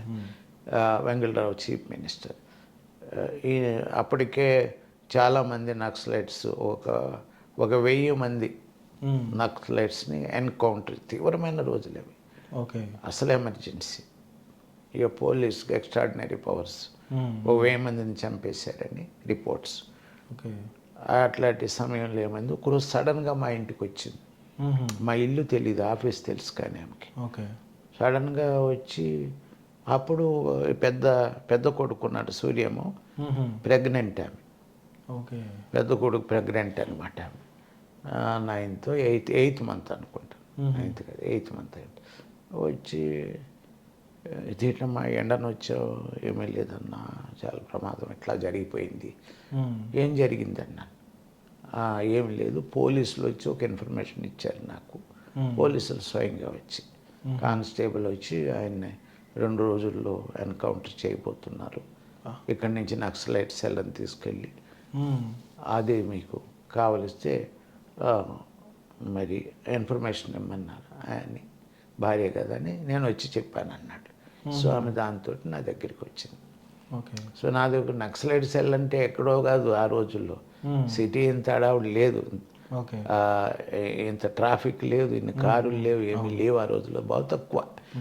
అది ఇప్పుడు మహావీర్ హాస్పిటల్ పక్కనే ఒక మసీద్ ఉంటుంది రోడ్డు మీద, దాని వెనక భాగంలో ఒక బిల్డింగ్ ఇప్పుడు కొత్తది కట్టారు. పాతది గవర్నమెంట్ బిల్డింగ్ ఉండేది, ఆ గవర్నమెంట్ బిల్డింగు పడిపోతుందని అలా వేకెంట్గా పెట్టారు, రీకన్స్ట్రక్షన్ చేయాలి. అందులో సెల్ వీళ్ళందరినీ అక్కడ పెట్టారు, 5-6. 5గురిని ఆల్రెడీ ఎన్కౌంటర్ చేశారు తీసుకుపోయి. నువ్వేమి ఇన్ఫర్మేషన్ ఇవ్వడం లేదని నర్సపూర్ జంగిల్కి తీసుకెళ్ళి ఎన్కౌంటర్ ఆల్రెడీ చేశారు వాళ్ళని. వాళ్ళు అయిపోయారు, ఫినిష్. గద్దర్ గారు మిగిలి ఈయన ఒక్కడే చాలా తెలివిగా ఉన్నాడు, ఈయన చాలా చైతన్యం తెచ్చే వ్యక్తిలాగా ఉన్నాడు. ఈయన పాట ఆట మాట. ఇప్పుడు గద్దర్ అని ఎవడు తెలుసు ఆ రోజుల్లో? ఆయన పేరు విఠల్ అని తెలుసు అంతే. తర్వాత గద్దర్ అయ్యాడు, పాపులర్ అయ్యాడు. అనేటప్పటికి ఈ ఇన్ఫర్మేషన్ తోటి ఆమె నా దగ్గరికి వస్తే నేను ఒకటే చెప్పాను, నువ్వేమి భయపడకమ్మా, నాది బాధ్యత. ఏంది సార్ మీ ధైర్యం ఏంది సార్? ఊరికే నాకు చాలా మొండి ధైర్యం. అక్కడ అట్రాసిటీ అయిందంటే ఆ రెడ్డి అరెస్ట్ చేస్తాను, మీరు ఏమి కంగారు పడొద్దని వాడు. ఆ నిజంగానే అరెస్ట్ చేయించారు. ఏంటో అది విచిత్రం అనమాట. నాలో ఉన్న స్ఫూర్తి, లేకపోతే నాలో ఉన్న పట్టుదల, లేదు నాలో ఉన్నటువంటి అంకిత బొమ్మ, లేకపోతే నాలో ఉన్న సంకల్పమా, ఏంటో తెలియదు నాకు. తర్వాత ఎవరిని కలిసి సార్ అక్కడ నుంచి దానికి ఇన్ఛార్జ్ ఎవరో తెలుసుకున్నాను. ఏది ఆ సెల్కి? ఆ సెల్కి ఆల్ఫ్రెడ్ గారని, ఆయన మన ఎస్సీ. ఓకే. ఆయన ఇన్ఛార్జ్, నాకు బాగా క్లోజ్. మన వాళ్ళందరూ క్లోజ్ ఆ రోజుల్లో, మళ్ళీ అది ఉండేది కాదు. నేను యాక్టివ్గా పనిచేస్తున్న ప్రతి ఒక్కరికి నన్ను చాలా రెస్పెక్ట్ ఇచ్చేవాళ్ళు. ప్లస్ నేను ఆల్రెడీ ఒక ఆఫీసర్ని, యాక్సెస్ ఎక్కువ ఉంటుంది ఆఫీసర్ అవగానే. మిగతా వాళ్ళు ఆఫీసర్ కాకపోతే మా పిఏకి ఇచ్చేసి వెళ్ళిపో అంటారు వాళ్ళు, ఏదైనా రిప్రజెంటేషన్ ఉంటే. నేను ఒక ఆఫీసర్ని ఐఏఎస్ అని పంపించాను అనుకోండి, వాళ్ళు లోపల పిలుస్తారు, పిఏని కలిసి వెళ్ళిపోమండు. ఆ తేడా ఉంటుంది అనమాట ఆఫీసర్స్ యాటిట్యూడ్లో. సో నన్ను ఆయన దగ్గరికి వెళ్ళి, మన శాంతినగర్ అని ఉంటుంది మావీర్ హాస్పిటల్కి ఎదురుగా, అక్కడ పోలీస్ క్వార్టర్స్ ఇప్పటికీ ఉన్నాయి. వెనక భాగంలో పోలీస్ క్వార్టర్స్ ఉంటాయి. ఆ పోలీస్ క్వార్టర్స్లో ఈయన ఉంటున్నాడు, ఆల్ఫ్రెడ్ గారు. వెళ్ళి ఆయన కలిశాను. కలిసి అయ్యా ఇట్లాగా ఇప్పుడు పోయినా ఎవరో ఉండేవారు, నేను 12 గంటలకు పోయాను రాత్రి. వెళ్ళి పెళ్ళగొట్టి క్లోజెస్ట్గా పెట్టి కూర్చోబెట్టి, ఆయన ఏదో మన ఎస్సీ అతను, బ్రాహ్మడు అనుకుంటాను కదా అన్నాడు నాతో. ఎందుకు బ్రాహ్మడు అనుకుంటున్నారంటే, ఇప్పుడు అవన్నీ రాసేవాళ్ళు బ్రాహ్మలే కదా అన్నాడు. నేను బ్రాహ్మడు కాదు, పక్కా ఎస్సీ. నాతోటి చాలా కాలం మా డిపార్ట్మెంట్లో నేను అంబేద్కర్ బుర్రకథ తీసుకుని నాతో గ్రామాలు తిప్పినోడు నేను. ఇతను ఆ తర్వాత ఏమయ్యాడో మాకు కరెక్ట్గా తెలీదు. ఏదైనప్పటికీ కూడా ఇంత టాలెంటెడ్ పర్సన్ మళ్ళా నేను అంబేద్కరిజంలోకి తీసుకొస్తాను. గ్యాప్ వచ్చేసింది కదా, గ్యాప్ లేకుండా మళ్ళీ తీసుకొస్తాను అంటే ఇంటర్నల్ మ్యాటర్గా మాట్లాడాను. మళ్ళా దీన్ని అంబేద్కరిజాన్ని స్ప్రెడ్ చేయడానికి ఉపయోగిద్దాం. ఇది గుంటూరు జిల్లా యాక్చువల్గా. మళ్ళా దీన్ని ఇది అంబేద్కరిజాన్ని కొనసాగించడానికి ఉద్యమంలాగా తేవాలని నా సంకల్పం. అతను ఉంటేనే అవుతుంది. అంత గొప్ప కళాకారుడు. అవును, నేను కూడా పాడించాం, ప్రమాణం పడతాడు అన్నాడు. అందుకనే మనం ఉపయోగించుకోవాలి, అతను సేవ్ చేయాలి మీరు ఎలాగైనా అని అన్నాను. అయితే ఇమ్మీడియట్గా ఏమంటే ఆయన వైఫ్ భోజనం తెస్తానంటుంది, నేను చూడాలి, ఈ భోజనం ఇచ్చి చూడాలంటుంది. అయితే ఆయన ఏమన్నాడంటే, సుబ్బారెడ్డి అని ఆయన దీనికి ఎస్పీ, సెల్కి, ఈయనేమో అడిషనల్ ఎస్పీ. ఆయన 2 గంటలకు భోజనానికి వెళ్తాడు, మళ్ళీ వస్తే 4, లేకపోతే రాకపోతే అర్ధరాత్రి సార్, పగలు. కాబట్టి ఆ టైంలో తీసుకురమ్మన్నాడు. మేము తీసుకుని నేను పోయాను. మేము తీసుకెళ్ళేటప్పటికీ ఆయన 3rd డిగ్రీ ట్రీట్మెంట్ జరుగుతుంది. కోదండం ఆయన చెప్పిందే, కోదండం అంటాం కదండి. అవును సార్, కాళ్ళు పైకి తలకి. ఎవరో కానిస్టేబుల్ వచ్చి గద్దర్ చెప్పిన మాటలు, ఇట్లాగా జేబీ రాజు వచ్చారట అని అనేటప్పటికీ కింద దింపేశారట. ఇట్లా ఏదో కడతారట కదా, కింద దింపేశారట. కింద దింపేసి ఇంక ఈ లోపల మేము అక్కడ కూర్చుని ఉన్నాము. ఆయన వచ్చాడు, ఆమె మాట్లాడమని చెప్పి ఇద్దరు మాట్లాడి, మాట్లాడతారు, టెన్షను అంతా ఏముంటుందండి. భోజనం పెట్టింది, ఇచ్చేసిన తర్వాత మళ్ళా నర్సాపూర్ జంగిల్ది క్యాన్సిల్ చేశాడు ఈయన. ఇది ఆల్ఫ్రెడ్ గారు. ఆల్ఫ్రెడ్ గారు నర్సపూర్ జంగిల్ తీసుకెళ్ళవలసిన పని లేదు, మనం ఇక్కడే ఇంటరోగేట్ చేద్దాం 4 రోజులు అని చెప్పి దాని మీద ఒక రిపోర్ట్ తయారు చేశాడు. ఒక రిపోర్ట్ తయారు చేసి వీళ్ళని ఏం చేస్తారంటే అండి, ఏదో ఒక కేసుకి లింకప్ చేస్తారు. ఓకే. సికింద్రాబాద్ డైరెక్ట్గా ఏముండదు అరెస్ట్ చేయడానికి వీళ్ళ మీద, వాడావు కాబట్టి అరెస్ట్ అని ఏముండదు. సికింద్రాబాద్ కాన్స్పిరసీ కేసు అని ఒకటి ఉన్నది. ఆ కేసులో ఈయన ముద్దాయి కింద పెడతారనమాట. ఓకే. ఈయన అరగోపాల్ కాదు, ఆయన పేరేది, మొన్నటి వరకు అక్కడ జైల్లో పెట్టారు కదా. అవును సార్, సంథింగ్. సో వీళ్ళిద్దరి మీద ఏ కేసులు, ఇప్పుడు కర్ణాటకలో కేసు మొన్నటి వరకు పెండింగ్గానే ఉంది, అది ఓకే. తుమ్కూరు అని అక్కడ ఒక కేసు. అలాగా మహబూబ్ నగర్లో కేసు, ఇది ఒక కేసు ఏమో కానిస్టేబుల్ మర్డర్ కేసు అది. ఇట్లా ఆ కేసు ఒకటి చేసి కొన్ని కేసులు ఎవరో చేస్తారు, నక్సలైట్ అయి ఉండొచ్చు, ఇంకొకరు అయి ఉండొచ్చు, కానీ వాళ్ళు ఏళ్ళ ముద్దాయిలుగా పెడతా ఉంటారు. అందులో పెట్టేసి అరెస్ట్ చేయాలి కదా మరి. ఈ తప్పు చేశాడు, ఎన్కౌంటర్ కంటే ఇదే బెస్ట్ కదా సార్. అది అరెస్ట్ చేసి పెట్టారు. అట్లాగా ఆయన రిపోర్ట్ రాసి ఆ కేసుకి ఏమీ సంబంధం లేదంటే ఆ కేసు ఎఫ్ఐఆర్ నుంచి ఆయన పేరు తీసేయడం కూడా జరిగింది. ఆయన మెయిన్ రెస్పాన్సిబిలిటీ, మెయిన్ బాధ్యత తీసుకుని చేశాడు ఆల్ఫ్రెడ్. ఇప్పుడు ఉన్నాడు పద్మరావు నగర్ అని, ఆ నగర్లో ఉంటాడు. ఓకే. ఇక్కడ తోలి చౌకి యువతల నారాయణ చౌరస్తా దగ్గర ఉంటుంది, లెఫ్ట్ సైడ్ అనమాట. అయితే ఇక్కడ ఇంకొక క్వశ్చన్ సార్, గద్దర్ గారితో మీరు అప్పటికి 7 సంవత్సరాలు జర్నీ చేసి మీరు గ్రామాలు తిప్పిండ్రు.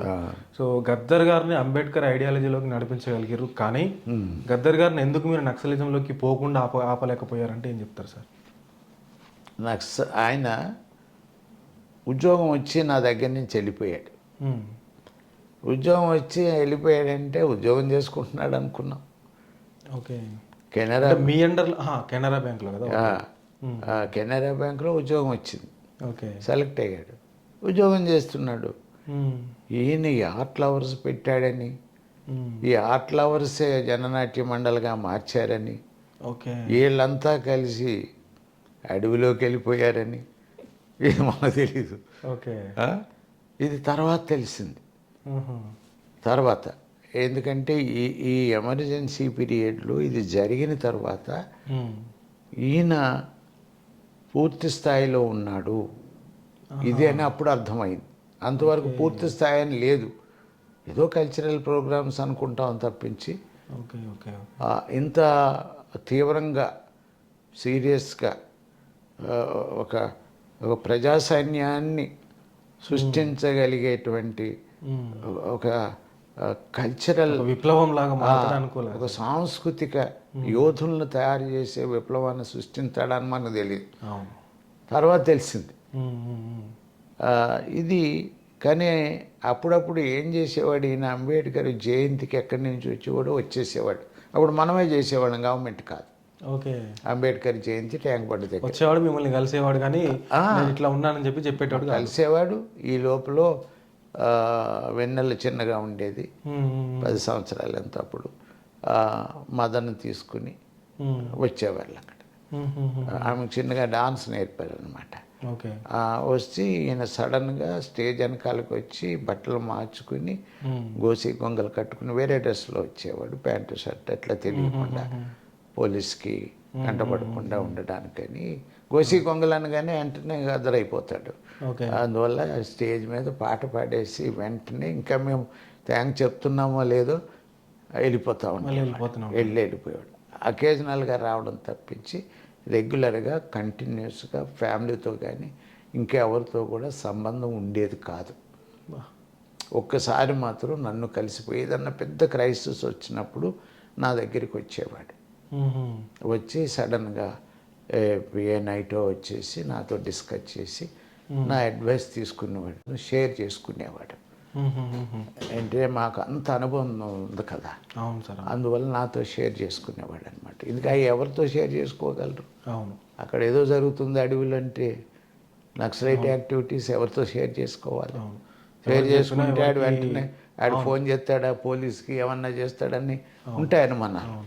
సో ఆ రకంగా గద్దరు అన్ని ఎప్పుడైతే ఆయన ఛాలెంజ్ చేశాడో నక్సల ఎన్కౌంటర్లో చచ్చిపోయినటువంటి శవాలని తీసుకెళ్ళడానికి వీల్లేదని పోలీసులు షరతులు పెడితే బ్యాన్ చేస్తే ఈ బ్యాన్ ఏంటరా తల్లిదండ్రులకి వాడు ఎవడైనా కొడుకే, అవును, వాడు దొంగ లేకపోతే మరొకట నక్సలైట అవసరం లేదు, తల్లిదండ్రులు కొడుకే. అవును, కనీసం చనిపోయినప్పుడు శవానికి కూడా ఇవ్వకపోతే ఇది ఎంత దారుణమైన వ్యవస్థ నడుస్తుంది అని ఛాలెంజ్ చేసి అప్పుడు నేనే విట్నెస్ అయిన అసెంబ్లీకి వచ్చాడు డైరెక్ట్గా గోసి గొంగలు కట్టుకుని. నేను మరి న్యూస్ ఎడిటర్గా ఉన్నాను కదా, రేపు అక్కడే ఉండేవాడిని అందులో ఎదురుగా. మా రిపోర్టర్స్ లోపల వెళ్ళి రాసుకునేవారు రిపోర్టింగ్, నేను అందరితోటి కలుస్తూ ఉండేవాడిని. మన ఎమ్మెల్యేలు ఏంటి మన విషయాలన్నీ డిస్కస్ చేయడం, మాట్లాడడం, చేయడం, ఇవన్నీ ఎవరికైనా ఏదైనా పని ఉంటే ఆ మంత్రులు చెప్పడం, అందరితోటి యాక్సెస్ ఉండేది, మామూలు కాదు, అంత గౌరవం ఉండేది, యాక్సెస్ ఉండేది.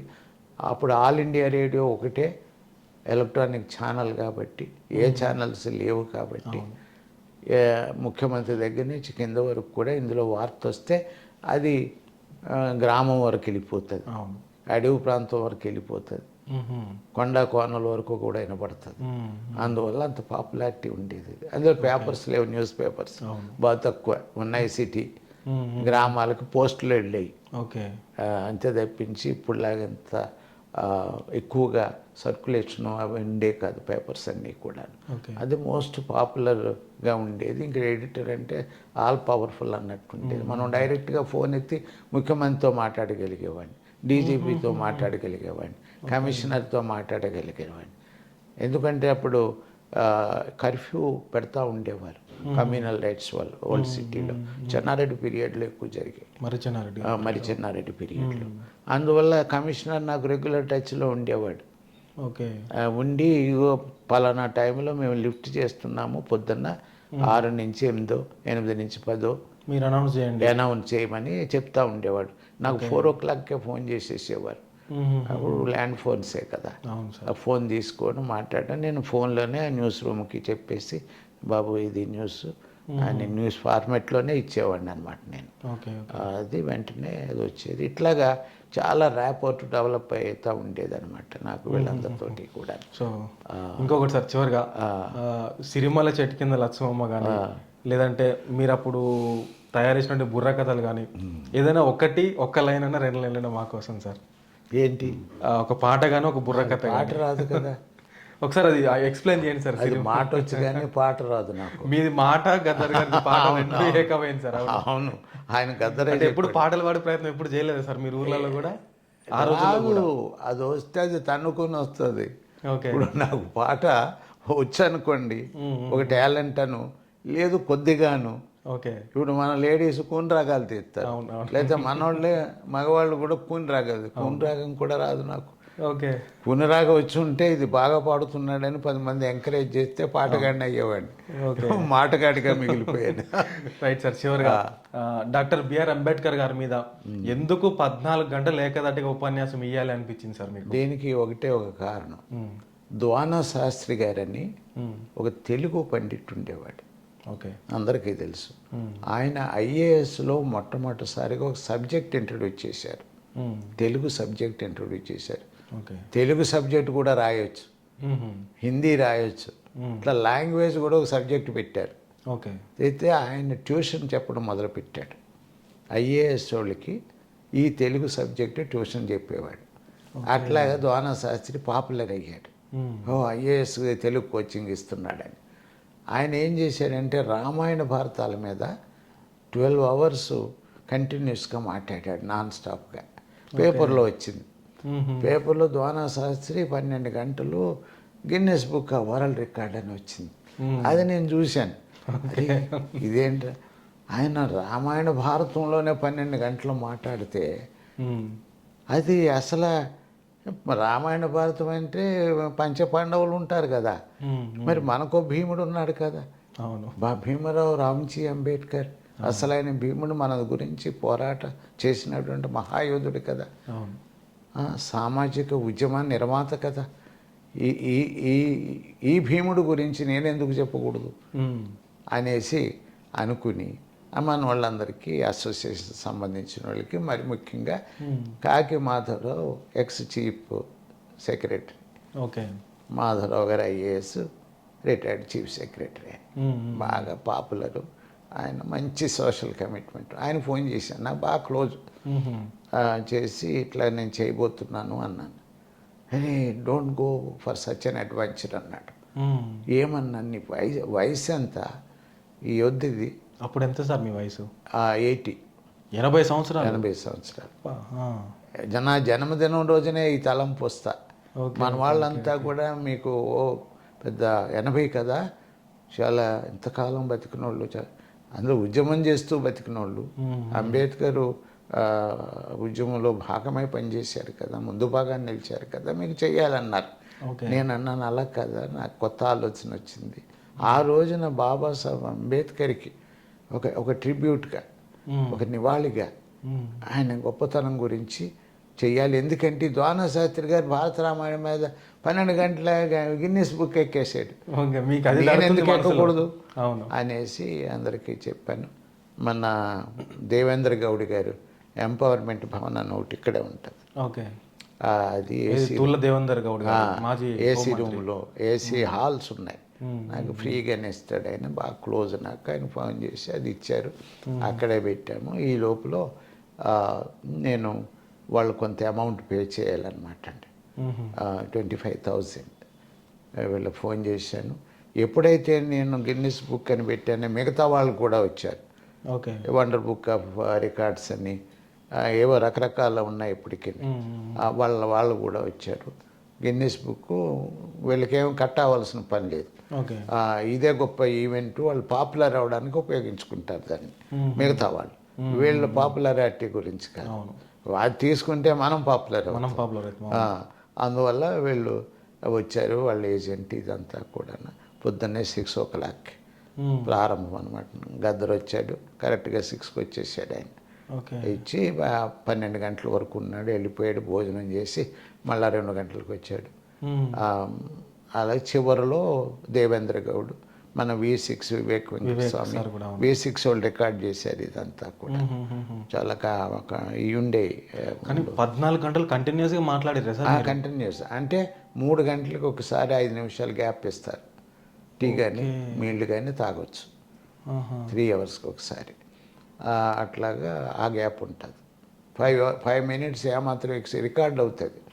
ఈ రికార్డు వాడు లండన్ పంపిస్తాడు, ఇది హెడ్ క్వార్టర్ లండన్ గిన్నిస్ బుక్కి. వాడు ఏమాత్రం 1 minute ఎక్సీడ్ అయినా మనది పోయింది. కరెక్ట్గా దాన్ని మనం తాగడం పరుగులెట్టినట్టు, అది కూడా మళ్ళీ మిస్ అయిపోతాం కదండి, పోయిందే మొత్తం. ఓన్లీ అంబేద్కర్ గారి గురించి అంబేద్కర్, మహాత్మా ఫూలే, బుద్ధుడు, రాజ్యాంగం, ఇవన్నీ రిలేటెడ్ సబ్జెక్ట్స్. అంబేద్కర్ ఏదైతే సంబంధాలు ఉన్నాయో కనెక్టెడ్ సబ్జెక్ట్స్ అంబేద్కర్కి. బుద్ధుడు అంబేద్కర్కి ఆయన కన్వర్షన్ తీసుకున్నాడు, బౌద్ధ ధర్మాన్ని తీసుకున్నాడు. ఎందుకు తీసుకున్నాడు బౌద్ధం, అలా బుద్ధుడు ఏం చేశాడు, అది కొంత పెద్ద చాప్టర్ లాగా వస్తుంది. అలాగే రాజ్యాంగం రాశాడు, ఏమి రాశాడు రాజ్యాంగంలో, అది కొంత 1 గంట వరకు పోతుంది. అది ఒక రాజ్యాంగం ఇంకా ఎక్కువ మాట్లాడవచ్చు. మార్నింగ్ 6 అంటే ఈవినింగ్ 6, 12 hours, 8, 9 వరకు. 9 వరకు. సో 9 అయిపోయాక ద్వానా శాస్త్రి దగ్గొచ్చిందట 12 hours తర్వాత. ప్రశ్న అడ్రస్ చేయలేకపోయాడు, వాళ్ళే చెప్పారు ప్రశ్న. అది ఆయన చెప్పినప్పుడు నేను 14 hours అయినా ఫ్రీగా మాట్లాడుతున్నాను ఇంకా మినిమం 2 hours మాట్లాడగలిగేవాళ్ళం, తెలీదు అప్పుడు. గొంతుకు పోలేదు ఇంకా నాకు, సాధారణ గొంతుకు పోదేంటో మరి, అది నేచురల్ ఏంటో మరి, అంబేద్కర్ ప్రభావం తెలియదు. కానీ నాకు గొంతుకు ఎప్పుడు బాగానే ఉంటుంది. నీళ్ళు కూడా తాగను సాధారణంగా, ఏ మీటింగ్లో కూడా నీళ్లు తాగను మధ్యలో, అన్నీ అయిపోయాక నీళ్లు తాగుతాను, లేకపోతే ముందన్నా తాగుతాను. 14 గంటలు కంప్లీట్ చేసాము. అది రియల్ 80వ సంవత్సరం జన్మదిన సందర్భంగా ఏ బాబాసాహెబ్ అయితే మనకి ఇప్పుడు తల్లిదండ్రులు జీవితాన్ని ఇచ్చారండి, మనకి ఈ అభివృద్ధి అంతా ఇచ్చింది ఆయన. జన్మ ఇచ్చారు, నిజమైన జీవితాన్ని ఇచ్చింది అంబేద్కర్. అవును. ఆత్మగౌరవంతో మనం జీవించగలుగుతున్నాం కదండి. నువ్వెంతో మేమెంత అని ఆత్మగౌరవంతో మనం ధీటుగా జీవించగలుగుతున్నాం. అవును. ఇది అంబేద్కర్ మనకి ఇచ్చారు కాబట్టి ఆ అంబేద్కర్కి మనం కృతజ్ఞతగా ఆయన గురించి తెలియజెప్పాలి. ఏం 14 గంటలు అనగానే అందరూ అటెన్షన్లోకి వస్తారు కదా, అవును. అదర్స్ కూడా వస్తారు కదా. అవును. ఏంటి అంబేద్కర్ మీద 14 ఏముంటుంది మాట్లాడడానికి అనుకుంటారు చాలామంది. అంత అంబేద్కర్ గురించే ఉంటుంది కనెక్టెడ్. అంబేద్కర్ కనెక్టెడ్, ఫూలే నా గురువు ఎందుకు అన్నాడు. ఓకే. ఇంకా ఆయన గురువు ఎవరు, ఆయనకు శత్రువులు ఎవరు, ఇక అట్లాగా మనం మాట్లాడుతూ ఉంటాం. ఎవరిని శత్రువులు అన్నాడే. ఆయన కాన్స్టిట్యూంట్ అసెంబ్లీలో ఏం స్పీచ్ ఇచ్చాడు. కాన్స్టిట్యూషన్ అడాప్ట్ అయిపోయిన తర్వాత మరి నవంబర్ 26న 1949లో అక్కడ ఇచ్చిన స్పీచ్ ఏంటి, మాస్టర్ పీస్ అనమాట అండి ఆయన స్పీచ్. ఆ స్పీచ్ ఎక్స్ప్లెయిన్ చేసి చెబితేనే మనకి 1 గంట వస్తుంది. అలా డెమోక్రసీ అంటే ఏంటో చెప్పాడు. సోషల్ డెమోక్రసీ ఏంటి, పొలిటికల్ డెమోక్రసీ ఏంటి, డెఫినేషన్ లాగే ఆయన స్పీచ్ పెద్ద డెఫినేషన్. చరిత్ర గురించి మాట్లాడాడు. అక్కడ కూర్చున్న వాళ్ళు ఎవరు, most intellectuals, constituent assembly members, రాజ్యాంగ పరిషత్ మెంబర్స్ ఎవరు మామూలు వాళ్ళు కాదు కదా, అందరూ పండితులే, ఎక్కువ మంది బ్రాహ్మిన్స్. అంటే ఇక్కడ నాకు ఒక చిన్న డౌట్ సార్. అంటే చాలా మంది కూడా నన్ను ఒక క్వశ్చన్ అడిగారు, భారత రాజ్యాంగాన్ని బిఆర్ అంబేద్కర్ గారు ఒక్కరు రాయలేదు, దీనికి ఒక 250 మంది ఉన్నారు, 250 మందిలో అంబేద్కర్ గారు ఒకరు, ఎందుకు ఆయనకి మీరు అంత ప్రయారిటీ ఇస్తున్నారు, ఆ 250 మందిని ఎందుకు మీరు పక్కన పెడుతున్నారు, అంటే ఆయనకి ఎందుకు అంత ప్రయారిటీ ఇవ్వాలని వాళ్ళకి మీ సమాధానం ఏంటి sir? Drafting committee 7 drafting committee members. Okay. మిగతా వాళ్ళంతా కూడా members. Okay. Through out country assembly ద్వారా ఎలక్ట్ అయిన మెంబర్స్ వాళ్ళు. ఓకే. సో ఈయన డ్రాఫ్టింగ్ కమిటీ ఒకటి సపరేట్గా వేశారు. ఈ drafting committee only constitution draft చేయాలి. ఓకే. ఇట్లా సబ్ కమిటీ చాలా ఉంటాయి. ఫండమెంటల్ రైట్స్ కమిటీ అని ఒకటి ఉంటుంది. ఈ ఫండమెంటల్ రైట్స్ కమిటీ నాకు గుర్తున్నంత వరకు సర్దార్ వల్లభాయ్ పటేల్ ప్రెసిడెంట్. ఓకే. అలాగే ఇంకో మైనారిటీ కమిటీ ఉంది. ఓకే. మైనారిటీ హక్కుల గురించి అది ఉంటుంది. ఈ కమిటీస్ అన్ని సబ్ కమిటీస్. ఓకే. ఈ అన్నిటికంటే ఇంపార్టెంట్ కమిటీ ఏమంటే డ్రాఫ్టింగ్ కమిటీ. ఓకే. ఈ డ్రాఫ్టింగ్ కమిటీలో 7 ఉన్నారు. ఈ 7లో మనం చెప్పడం కాదు, ఈ ఈ మెంబర్ టిటి కృష్ణమాచారి అని ఫైనాన్స్ మినిస్టర్ చేశాడు ఫస్ట్ మినిస్ట్రీలో. ఓకే. తమిళనాడు ఆయన బ్రాహ్మణే. ఈయన మధ్యలో కృష్ణమాచార్య ఈయన ఒక మెంబర్, అందులో డ్రాఫ్టింగ్ కమిటీలో మెంబర్. ఓకే. ఆయన అంబేద్కర్ గారు డ్రాఫ్టింగ్ చేశాక ఆయన ఎంత గొప్పగా డ్రాఫ్ట్ చేశాడో చెప్తూ ఆయన బ్రహ్మాండంగా మాట్లాడాడు. చాలామంది మాట్లాడారు. ఈయన ఏం మాట్లాడాడంటే, నేను మెంబర్నే కానీ నేను ఎప్పుడు పోలేదు. ఎందుకు పోలేకపోయానంటే నాకు Tamil Nadu politics more important. Okay. అందులో నేను ఇరుక్కుపోయిన్నాను, కానీ అప్పుడప్పుడు వెళ్ళేవాడిని. ఓకే. నేను ఎప్పుడు వెళ్ళినా సరే ఒక్క మెంబర్ అక్కడ నాకు కనపడలేదు డ్రాఫ్టింగ్ కమిటీ. అంబేద్కర్ ఉండేవాడు, ముఖర్జీ ఉండేవాడు. ముఖర్జీ అంటే ఆయన సెక్రటరీ. ఓకే. అంబేద్కర్ గారి సెక్రటరీ, డ్రాఫ్టింగ్ కమిటీకి సెక్రటరీ, ఒక ఆఫీసర్ లాంటోడు, సీనియర్ ఆఫీసర్, నాలెడ్జ్ ఉన్నవాడు. ఓకే. వీళ్ళిద్దరే ఆయన ఎదురుగా ఆయన కూర్చుని ఉండేవాడు. అంబేద్కర్ గారు డిక్టేట్ చేస్తే రాసుకుంటూ ఉండేవాడు, మళ్ళీ ఆయన వెరిఫై చేసేవాడు. ఇప్పుడులాగా లేవు కదా మెమరీ కదా, కంప్యూటర్స్ మామూలు టైపు. అవును. ఆ టైప్ మెషిన్ మనకి ఇప్పటికే హైదరాబాద్, ఢిల్లీ పోతే అంబేద్కర్ మ్యూజియం నిర్మాణం చేశారు గవర్నమెంట్ ఆఫ్ ఇండియా, అందులో ఉంటుంది అది. ఓకే. ఆర్డినరీ టైప్ మెషిన్, ఆయన ఉపయోగించిన టైప్ మెషిన్. ఓకే. ఆయన ఉపయోగించిన కుర్చీ, టేబుల్, కోటు, ఆయన వేసిన హ్యాంగరు ఇవన్నీ కూడా పెట్టి యాజ్ ఇట్ ఈజ్ ఉంచారు. ఓ రూము యాజ్ ఇట్ ఈజ్. ఆ గ్రౌండ్ ఎలాగుండేది ఆ రోజుల్లో నుంచి అట్లా. అంటే ఈ డ్రాఫ్టింగ్ కమిటీకి ప్రెసిడెంట్ అంటూ లేరా సార్? ఈయన డ్రాఫ్టింగ్ కమిటీ చైర్మన్ అంబేద్కర్ గారు. ఓకే. అయితే ఆయన ఏమన్నాడంటే, ఇందులో ఉన్న మెంబర్స్ పరిస్థితి ఏంటో చెప్పాడు. ఒక ఆయన అనారోగ్యంతో ఉండేవాడు, ఎప్పుడు వచ్చేవాడు కాదు. మ్మ్. ఇంకొక ఆయన చనిపోయాడు. ఓకే. ఇంకొక ఆయన ఎప్పుడూ కూడా ఫారిన్ కంట్రీస్లో వాళ్ళ పిల్లలాగా ఉండేవాడు. మ్మ్, మ్మ్, మ్మ్. ఇంకొక ఆయనేమో మన మహారాష్ట్ర మున్షి, మహారాష్ట్ర అఫైర్స్లోనే ఉన్నాడు ఆయన. ఇక్కడికి ఎప్పుడో కానీ వచ్చేవాడు కాదు. మ్మ్. ఎప్పుడన్నా వచ్చి ఏమవుతుందని అడిగి వెళ్ళిపోయేవాడు అంతే. ఓకే. ఇంకొక ఆయన మంచి ఎమినెంట్ పర్సనే, మన తమిళనాడు అన్నమాట ఆయన. మ్మ్. ఆయన కృష్ణస్వామి అయ్యంగార్. మ్మ్. ఈ కృష్ణస్వామి మంచి ఎక్స్పర్ట్, మ్మ్. కానీ తీవ్రమైన అనారోగ్యం. మ్మ్. ఎప్పుడన్నా వచ్చేవాడు కానీ కూర్చోలేకపోయేవాడు. ఓకే. అంత బలహీనత అనమాట. మ్మ్. ఏదన్నా ఒకటి రెండు సజెషన్ లాగా ఇచ్చేవాడు తప్పించి మ్మ్. కూర్చుని రాసి అంత శక్తి సామర్థ్యాలు లేవు. ఫిజికల్గా, ఓకే. మెంటల్గా ఉన్నది. సో ఆయన అన్న మాటలు, టీటీ కృష్ణమాచారి కాన్స్టిట్యూంట్ అసెంబ్లీలో అన్న మాటలు, మ్మ్. చివరికి ఈ బరువు బాధ్యత అంతా కూడా అంబేద్కర్ గారి మీదే పడింది. ఓకే. ఒక్కడే అద్భుతమైన రాజ్యాంగాన్ని రాశాడు. మ్మ్. ఈ రాజ్యాంగం ఇప్పుడు ఉన్నటువంటి కొన్ని దేశాలు, సౌత్ ఆఫ్రికా, వాళ్ళకు మార్గదర్శకంగా తీసుకున్నారు మన కాన్స్టిట్యూషన్ని. మ్మ్. అంత అద్భుతంగా తయారు చేశాడు అంబేద్కర్. డెమోక్రసీకి పునాదులు వేశాడు అంబేద్కర్ గారు అవును. అనేసి చాలా గొప్పగా ఒక్కడే రాశాడని ఉదాహరణలతో చెప్పుకొచ్చాడు okay. TT Krishnamachari. TT Krishnamachari. అంతకంటే ఎక్కువ చాలామంది చెప్పారు, అది వేరు. ఈయన డీటెయిల్గా చెప్పుకొచ్చాడు. ఎందుకంటే ఆయన మెంబరు. ఓకే. నేను ఎప్పుడు అటెండ్ అవ్వలేదన్నాడు. ఎప్పుడన్నా వచ్చినాడు వీళ్ళిద్దరు కనపడవాలి. అవునవునవును. నేను పోయి ఏం మాట్లాడాలి, ఓకే. అక్కడ ఏం రాస్తున్నారో నాకు నేను ఉంటే కదా కంటిన్యూస్గాను.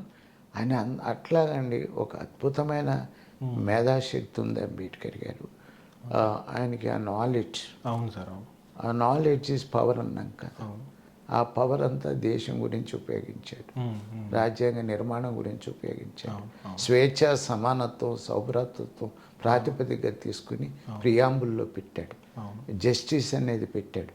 Justice political, economic and social అని పెట్టాడు. మ్మ్. ఒక అద్భుతమైన రాజ్యాంగం అది. రైట్. చివరిగా ఒక క్వశ్చన్ సార్. అంబేద్కర్ గారు political power is the master key అన్నారు కదా సార్. సో ఈ political power is the master key అనేటువంటి నినాదాన్ని ఎందుకు ఈ బహుజనులందరూ కూడా ఏకం అంటే ఓన్ చేసుకోలేకపోతున్నారు ఈ పదాన్ని? అంటే వాస్తవాన్ని కూడా పొలిటికల్ పార్టీలలో చూసుకుంటే కూడా బహుజన ఐడియాలజీ ఉన్నటువంటి పార్టీలు కూడా చాలానే ఉన్నాయి సార్. ఈ రోజు కూడా రోజుకు ఒక పార్టీ పుడుతుంది, కొన్ని పార్టీలు ఎదుగుతున్నాయి, కొన్ని పార్టీలు పడిపోతున్నాయి, చాలా వరకే ఉన్నాయి. అంటే ఎందుకు ఈ పార్టీలన్నీ ఒక తాటి మీదకి వచ్చి అంబేద్కర్ గారు ఇచ్చినటువంటి political power is the master కి అనేటువంటి పదానికి నిజమైన అర్థం ఎందుకు తీసుకురాలేకపోతున్నారు అంటే ఏం చెప్తారు సార్? ఒకటేమంటే ఈగోయిజం నంబర్ 1. ఓకే. అంబేద్కర్ గారు ఒక పార్టీ పెట్టారు, RPI, Republican party of India. RPI యునైటెడ్గా ఉన్నంతకాలం సీట్లు సంపాదించారు. ఒక దశలో 7 గ్రూపులు అయ్యాయి. అందులో ఉన్న నాయకులే ఒక్కొక్కడో గ్రూప్ పెట్టుకున్నాడు. ఓకే. ఒక నాయకుడేమో అది ఆర్పిఐ ఏదో పేరు పెట్టుకున్నాడు, ఇంకొక ఆయన ఇంకో పేరు, ఇట్లాగా మంచి బ్రహ్మాండమైన లీడర్స్ వాళ్ళంతా అక్కడ పెట్టుకున్నవాళ్ళు. వీళ్ళంతా కలిసి ఉంటే సీట్లు వచ్చాయి, విడిపోతే సీటు రాలేదు. ఏం చేశారు, ఒకడు కాంగ్రెస్ సైడ్ పోయాడు మహారాష్ట్రలో. ఓకే. ఇదంతా చూశాడు కాన్సీరామ్. ఒక 6-7 సంవత్సరాలు ఉన్నాడు ఆర్పిఐలో, కాన్సీరామ్ గారు, రిపబ్లికన్ పార్టీలో. ఇదంతా చూసి విసిగిపోయాడు. ఇదేంటి ఇక్కడ యూనిటీ లేదు. వీళ్ళంతా కొంతమంది కాంగ్రెస్కి పోతాడు, ఇంకో పార్టీకి పోతాడు. అసలు ఆర్పిఐ ఎక్కడుంది ఇది అని విడిపోయి తన సొంతంగా అది ఐడియాలజీ మీద బిఎస్పిని స్టార్ట్ చేశారు. సో బిఎస్పి స్టార్ట్ చేసాడు, బాగానే ఉంది. ఆయన ఒక్కడే లీడర్గా అంబేద్కర్ ఒక్కడే లీడర్గా ఉన్నాడు. ఆర్పిఐ సీట్లు సాధించింది. ఇప్పుడు ఇందాక నేను చెప్పాను చూడండి, 15 మంది పోటీ చేస్తే 15 మంది ఎలక్ట్ అయ్యారు. ఆ ఫెడరేషనే ఆర్పిఐ అయిన తర్వాత. అలాగా కాన్సీరామ్ గారు ఉన్నంతకాలం ఆ పార్టీకి తిరుగులేదు. మాయావతినే ముఖ్యమంత్రి చేసేసాడు. ఎప్పుడైతే ఆయన చనిపోయాడో ఆ పాలసీ నుంచి మాయావతి తప్పుకున్నదని అనలేము, కొంచెం డైవర్ట్ అయిపోయింది. అయిపోయి బ్రాహ్మిన్స్ని జనరల్ సెక్రటరీగా పెట్టి ఆ బ్రాహ్మణు ఆ, పదవి ఇచ్చింది, మినిస్టర్ని చేసింది, మరొకటి చేసింది. వాళ్ళగా బిఎస్పి ఫిలాసఫీ ఏంటి? వాళ్ళు ఎంతమంది అయితే జనాభా ప్రకారం ప్రాతినిధ్యం ఇవ్వాలి. వాళ్ళు 2% ఉన్నారని 2% ఈ బ్రాహ్మిన్స్కి. అంతే. కానీ మేజర్ పవర్ ఇచ్చింది వాళ్ళకి. మ్మ్. చివరిగా వాళ్ళు దాన్ని ఆ, ఎట్లాగా దాన్ని ఏ రకంగా ఉపయోగించారు, వాళ్ళ అధికారం అనుభవించినంత కాలం జాగ్రత్తగానే దాన్ని నడిపారు. ఎప్పుడైతే అది బలహీనపడిపోయిందో తప్పుకున్నారు, వదిలేసి వెళ్ళిపోయారు వాళ్ళందరూ. వదిలేసి వెళ్ళిపోయారు. ఇక పార్టీలో ఉన్న వాళ్ళంతా కూడా అంతకుముందు ఎవరైతే ఎస్సీ పాపులేషన్ హైయెస్ట్, చమర్స్ కానీ వీళ్ళు కానీ అక్కడ ఆ పాపులేషన్ అంతా బిఎస్పీలో ఉన్నారు. ఎప్పుడైతే ఇది బలహీనపడిందో అంత బయటికి వెళ్ళిపోయారు. ఇక అన్ని పార్టీలు వాళ్ళని అట్రాక్ట్ చేసుకున్నాయి. కానీ జేబీ రాజు గారు ఎందుకు రాజకీయాల వైపు రాలేకపోయారు సార్? నేను ఏది బిఎస్పీ నుంచి పోటీ చేశాను, నేను ఓకే. చేశాను. ఎప్పుడు నా ఉద్యోగాన్ని రిజైన్ చేసి ఇప్పుడు నల్ల సూర్యప్రకాష్ బిఎల్ఎఫ్ ఉండే బిఎస్పీ ప్రెసిడెంట్ నా క్లోజెస్ట్. సార్ మనం శిక్షణా తరగతులు పెడదాము, కాంశీరామ్ గారు ఎలాగైతే నిర్వహించారో మీరు రావాలంటే నేను ఒక 20 రోజులు సెలవు పెట్టాను. ఓకే. సెలవు పెట్టి ఆయన ఒక కారు కొన్నాడు. ఆ కారులో మేమంతా తెలంగాణ అంతా తిరిగి శిక్షణా తరగతులు పెట్టాం డిస్ట్రిక్ట్ హెడ్ క్వార్టర్స్లో. చేస్తే బాగా పెద్ద ఊపు వచ్చింది. అక్కడి నుంచి మాయావతి ముఖ్యమంత్రి అయింది. ఓకే. ముఖ్యమంత్రి అయితే సూర్యప్రకాష్ నేను ఫ్లైట్లో లక్నో వెళ్ళాం. ఆమె కంగ్రాచులేట్ చేసిన తర్వాత కాంశీరామ్ గారు అక్కడే ఉంటారు కదా, ఆయన దండం పెట్టాం. ఆయన తన పొలిటికల్ ఉద్యమంలో ఒక ఈవెంట్ జరిగింది. ఓ ముఖ్యమంత్రి అంటే ఒక ఈవెంట్, ఇంపార్టెంట్ ఈవెంట్, ఓకే, ఇంకా జరగవలసిన చాలా ఉందనే సిద్ధాంతం అయింది. వెంటనే నాగపూర్లో ఆయన ప్రోగ్రాము పార్టీ తరఫున, మీరు నాగపూర్ వచ్చేయమన్నాడు. అరే ఇంత దూరం కష్టపడి వచ్చి మళ్ళీ నాగపూర్ అంటున్నాడు, ఎందుకో చెప్పలేదు మాకు. ఇంకా మేమిద్దరం కలిసి నాగపూర్ పోయాం మళ్ళీ ఫ్లైట్లో. ఓకే. నాగపూర్లో ఏమనంటే గెస్ట్ హౌస్లో ఉండి మేము కలవగానే ఏమీ లేదు, బాలయోగి చనిపోయాడు. జిఎంసి బాలయోగి గారు. ఆ సీటును మనం కంటెస్ట్ చేయాలి, మీరు మంచి క్యాండిడేట్ కావాలి నాకు అన్నాడు. నేను కూడా అన్నాను, మంచోని చెప్తాను, no other than except you అన్నాడు. నువ్వే పోటీ చేయాలి దీనికి. కాంశీరామ్ గారు డైరెక్ట్ మీతో చెప్పిన మాటలు, వేరే వాళ్ళు కాదు. సూర్యప్రకాష్ మేమిద్దరం ఉన్నప్పుడు ఇది చెప్పాడు. నేను ఆలోచించి చెప్తానంటే no you must tell here itself before me అన్నాడు. ఇకంటే పెద్ద ఆయన అడుగుతుంటే ఏం చెప్తాము, okay sir I will contest, కానీ ఒక కండిషన్, మీరు రావాలి క్యాంపెయిన్కి ఓకే అని చెప్తే ఐ విల్ కమ్ డెఫినెట్లీ. వచ్చాడు, 15 days ఉన్నాడు అక్కడ.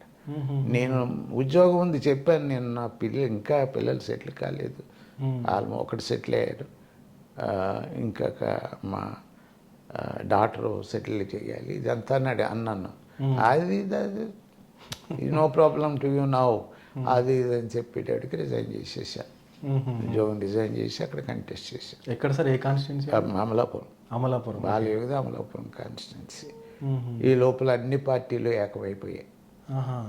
ఈ దెబ్బ తగులుతుంది మనకని. వీడు చాణక్యుడు ఉన్నాడు కదా చంద్రబాబు నాయుడు, వీడు సోనియా గాంధీ దగ్గరికి వెళ్ళి అమ్మ కాంగ్రెస్ పోటీగా పెట్టొద్దు సెంటిమెంట్ మీద మాట్లాడాడు. బాలయోగి అంత స్థాయికి వెళ్ళాడు, ఒక ఎస్సీ కమ్యూనిటీ అయినా, ఆయనకి మనం సపోర్ట్ చేయాలి మీరు అనేటోడికి అమలులే అనేసి ఆమె యాక్సెప్ట్ చేసింది. ఓ కాంగ్రెస్ అపోజిషన్ పోయింది, యునానిమస్ ఆల్మోస్ట్, మనం ఒక్కడమే మిగిలాం. నా మీద పెద్ద ప్రెషర్. కాంశీరామ్ గారు వచ్చారు, క్యాంపెయిన్ జరిగింది. లేకపోతే మనకి చాలా ఓట్లు వచ్చేవి. నేను ఆల్రెడీ ఇక్కడ బాగా చిన్నప్పటి నుంచి నోన్ పర్సన్, ప్రతి గ్రామంలో తెలుసు. నేను కోనసీమలో ఎస్పెషల్లీ గ్రామం తెలుసు, చిన్నతనం నుంచి తిరిగాం. ఏదొచ్చినా కొత్తూరు జగన్నాథం కేసులో జరిగాయి అనేక కేసులు, అట్రాసిటీస్. ఎన్ని వచ్చినాయి సార్ ఓట్లు అప్పుడు? 38,000. 38,000. ఓకే, చాలా వచ్చేవి. పేపర్లు చాలా ఎక్స్పెక్టేషన్తో రాశారు. కాంశీరామ కూడా వచ్చారు కాబట్టి ఏమో విన్ అయిపోవచ్చు. ఎందుకంటే పాపులేషన్ ఎక్కువ, ఎస్సీ పాపులేషన్. సో వీళ్ళంతా ఏకమైపోయారు. ఏకమైపోయి ఆ ఓట్లన్నీ వాళ్ళు పడ్డాయి. ఓకే. అట్లా భార్య పాపం వద్దో నెత్తి నోరు కొట్టుకుంది, నాకు వద్దు ఇంత, అసలు నేను రాజకీయాల్లోకి రాను అని అప్పటి నుంచి రాలేదు. ఓకే. క్యాంపెయిన్కి కూడా పోలేదు ఆమె. జీప్ ఎక్కి దిగిపోయింది, నా కాళ్ళు నొస్తున్నాయని చెప్పి. ముమ్మడివరం వరకు వచ్చింది అమలాపురం నుంచి, అంటే ఓన్లీ 15 కిలోమీటర్స్ దూరం. ఓకే. అది దిగిపోయింది ఆమె. అయిపోతే ఇంకా సింపతి మీద బాగా ఓట్లు పడ్డాయి. బాలయోగి పెద్ద greatest sympathy and all communities. Okay. So అట్లా. రైట్ సార్, చివరిగా జై భీమ్ అంటే మీ మాటల్లో ఏం చెప్తారు సార్? జై భీమ్ అంటే అంబేద్కర్ గారు నాగ్పూర్లో 1932 ఒక పెద్ద ఈ రౌండ్ టేబుల్ ఇవన్నీ అయిపోయిన తర్వాత నిమ్న జాతుల మహాసభ జరిపారు అక్కడ. ఓకే. నాగ్పూర్లో అండి. హరిదాస్ అని ఒక ఆయన యాక్టివిస్ట్, కొద్దిగా బాగా చదువుకున్నటువంటి యాక్టివిస్ట్ ఆయన. ఓకే. హరిదాస్ గారు. హరిదాస్, బాబు హరిదాస్ ఆయన పేరు. ఈ బాబు హరిదాస్ ఒక ప్రపోజల్ పెట్టాడు అక్కడ. ఓకే. ఏంటంటే ప్రపోజలు, మన మహారాష్ట్రలో ఎస్పెషల్లీ ఒకరినొకరు కలుసుకున్నప్పుడు, నార్త్లో అన్ని చోట్ల ఉండొచ్చు, నేను చూశాను, ఆ మహారాష్ట్ర ఫ్రీక్వెంట్గా పోయేవాళ్ళం కదా, జై శ్రీరామ్ అంటారు. ఓకే. జై శ్రీరామ్ అంటే అంబేద్కర్ గారు ఎన్హిలేషన్ ఆఫ్ క్యాస్ట్లో శంభుకుని చంపేశాడు మన శ్రీరాముడు. మరి ఎందుకు చంపేశాడు జయ శ్రీరామ్? తపస్సు చేస్తున్నాడని వశిష్ఠుడు, ఓకే, రాజగురు వాళ్ళకి వశిష్ఠుడు చెప్తే, వీడు శూద్రుడు కాబట్టి వీడికి అర్హత లేదు, ఒక బ్రాహ్మడికే ఉంది అర్హత అంటే స్వయంగా రాముడు వెళ్ళి కత్తితో తల నరికేశాడు. ఓకే. ఇది ఎవరో కాదు, ఎవరో రాస్తే మనం నమ్ము. ఎన్హిలేషన్ ఆఫ్ క్యాస్ట్, కుల నిర్మూలన గ్రంథంలో అంబేద్కర్ గారు ఇది ఎగ్జాంపుల్గా చెప్పాడు. శివాజీ గురించి ఇంకోటి చెప్పాడు, ఆయన్ని పక్కా పెడితే చాలాసేపు అవుతుంది. ఇది ఏం చెప్తుంది ఈ ఇన్సిడెంటు? రాముడు వేరే విషయాల్లో మంచోడై ఉండొచ్చు, మంచిగా చెడ్డ మనకు అనవసరం. మన విషయంలో ఏం చేశాడు అంబేద్కర్? గాంధీ గారు స్వతంత్రం గురించి గొప్ప పోరాటం చేశాడు, అది మనకేం చేశాడు? అంబేద్కర్ తెచ్చిన రిజర్వేషన్ వ్యతిరేకించాడు, అది మనకి ఇంపార్టెంట్. రాముడు గొప్పోడై ఉండొచ్చు, కానీ ఈ రాముడు అనే చక్రవర్తి మనకేం చేశాడు? మన శంభుకుడు తపస్సు అంటే జ్ఞానాన్ని సంపాదించడానికి ప్రయత్నం చేస్తుంటే, నువ్వు ఈ అర్హత నీకు లేదు, నువ్వు తక్కువ కులం వాడు కాబట్టి, శూద్రుడు కాబట్టి అని తల నరికేశాడు. ఓకే. అంటే అప్పుడు స్టార్ట్ అయిందా సార్ జై శ్రీరామ్ నినాదం? జై శ్రీరామ్ నినాదం అప్పుడు స్టార్ట్ కాలేదు. ఓకే. అంటే ఇప్పుడు ఏంటి జై శ్రీరామ్ అంటే అర్థం ఏంటి? శంభుకుడిని చంపేసిన ఒక శూద్రుడు మన వర్గానికి చెందినవాడిని చంపేశాడు. ఓకే. కారణం ఏమి లేకుండా. ఓకే. మరి జై శ్రీరామ్ అంటే అర్థం ఏంటి? చంపేసినోడికి జై అనొచ్చా? ఒక శూద్రుడు మన వాడిని చంపేస్తే నువ్వు జై ఎలాగంటావు? ఒక ఆయన మనవాడిని ఎవడో మర్డర్ చేస్తాడు, ఆయన జై కొట్టం కదా. అవును. ఆయన ఏమంటారు, ఒక నేరస్తుడిగా చూస్తాం, అవును, లేదా మరో రకంగా చూస్తాం, ఒక శత్రువుగా చూస్తాం. సో కాబట్టి జై ఎందుకు కట్టారు మీరని అతను మాట్లాడాడు. మాట్లాడి అప్పటి నుంచి ఏమైందంటే, మరి ఏం చెప్పాలి? మరి ఇద్దరు కలిసినప్పుడు జై భీమ్ అందామన్నాడు. జై భీమ్ అని ఎందుకు అనాలో కూడా ఎక్స్ప్లెనేషన్ ఇచ్చాడు. ఓకే. జై భీమ్ అంటే ఈ భీమరావు రామ్జీ అన్న వ్యక్తికి జై కొట్టడం లేదు మనం. ఆయన చెప్పినటువంటి సిద్ధాంతం ఏదైతే ఉందో, పోరాట మార్గం ఏదైతే నేర్పాడో, ఏదైతే సమతా మార్గం బుద్ధుడు తీసుకున్నాడు, ఆయన స్వేచ్ఛ బలహీన వర్గ బహుజనులందరికీ రాజ్యాధికారం రావాలన్నాడో, ఆ సిద్ధాంతానికి జై అంటున్నామని ఎక్స్ప్లెనేషన్ ఇచ్చాడు. అది నిజం. ఇప్పుడు రకరకాలుగా చెప్తున్నారు, అది వేరే మాట. ఇది ఒరిజినల్గా ఆయన చెప్పినటువంటి దీన్ని అందరూ ఓకే చేశారు. ఓకే. 1,00,000 మంది పైగా ఉన్నారు అందులో, ఆ సమావేశంలో. 1,00,000 మంది గొంతెత్తి ఇక్కడ నుంచి జై భీమ మనం అనాలని డిసైడ్ చేసి అప్పటి నుంచి జై భీమ్ ప్రారంభం ఆ రోజు స్టార్ట్ అయింది, ఇంకా కొనసాగుతుంది. కొనసాగుతున్నాం. రైట్ సార్, చివరిగా ఇంకొద్ది రోజుల్లోనే మనకు తెలంగాణనే కాదు దేశవ్యాప్తంగా కూడా సాధారణ ఎన్నికలు రాబోతున్నాయి సార్. అయితే ఎలక్షన్లకు సంబంధించి అంటే చాలా సంవత్సరాల కింద నుంచి కూడా నార్త్లో బాగా జరుగుతుంది సార్ ఈ ఉద్యమము. ఏంటి అని అంటే ఈ ఎలక్షన్కు సంబంధించి ఏదైతే ఈవీఎంస్ ఉన్నాయో ఎలక్ట్రానిక్ ఓటింగ్ మిషన్ ని రద్దు చేసి మళ్ళీ బ్యాలెట్ ని తీసుకురావాలి. ఎందుకనంటే ఈవీఎంలలో చాలా ఫ్రాడ్ జరుగుతుంది. ఏ బటన్ కి నొక్కినా ఒకటే బటన్ కంటే ఒకటే పార్టీకి ఓటు పడడము, లేదంటే దీన్ని ట్యాంపరింగ్ చేసి ఓట్లన్నీ ఒకటే పార్టీకి మలుచుకోవడము, ఇట్లాంటి కొన్ని ఊహాగానాలన్నీ వినిపిస్తూ ఉన్నాయి. ధర్నాలు చేస్తున్నారు. ఈవెన్ జడ్జిలు కూడా ఒకనొక సందర్భంలో ధర్నాలు చేసినటువంటి పరిస్థితి కూడా మనము పేపర్లలో చూస్తూ ఉన్నాం సార్.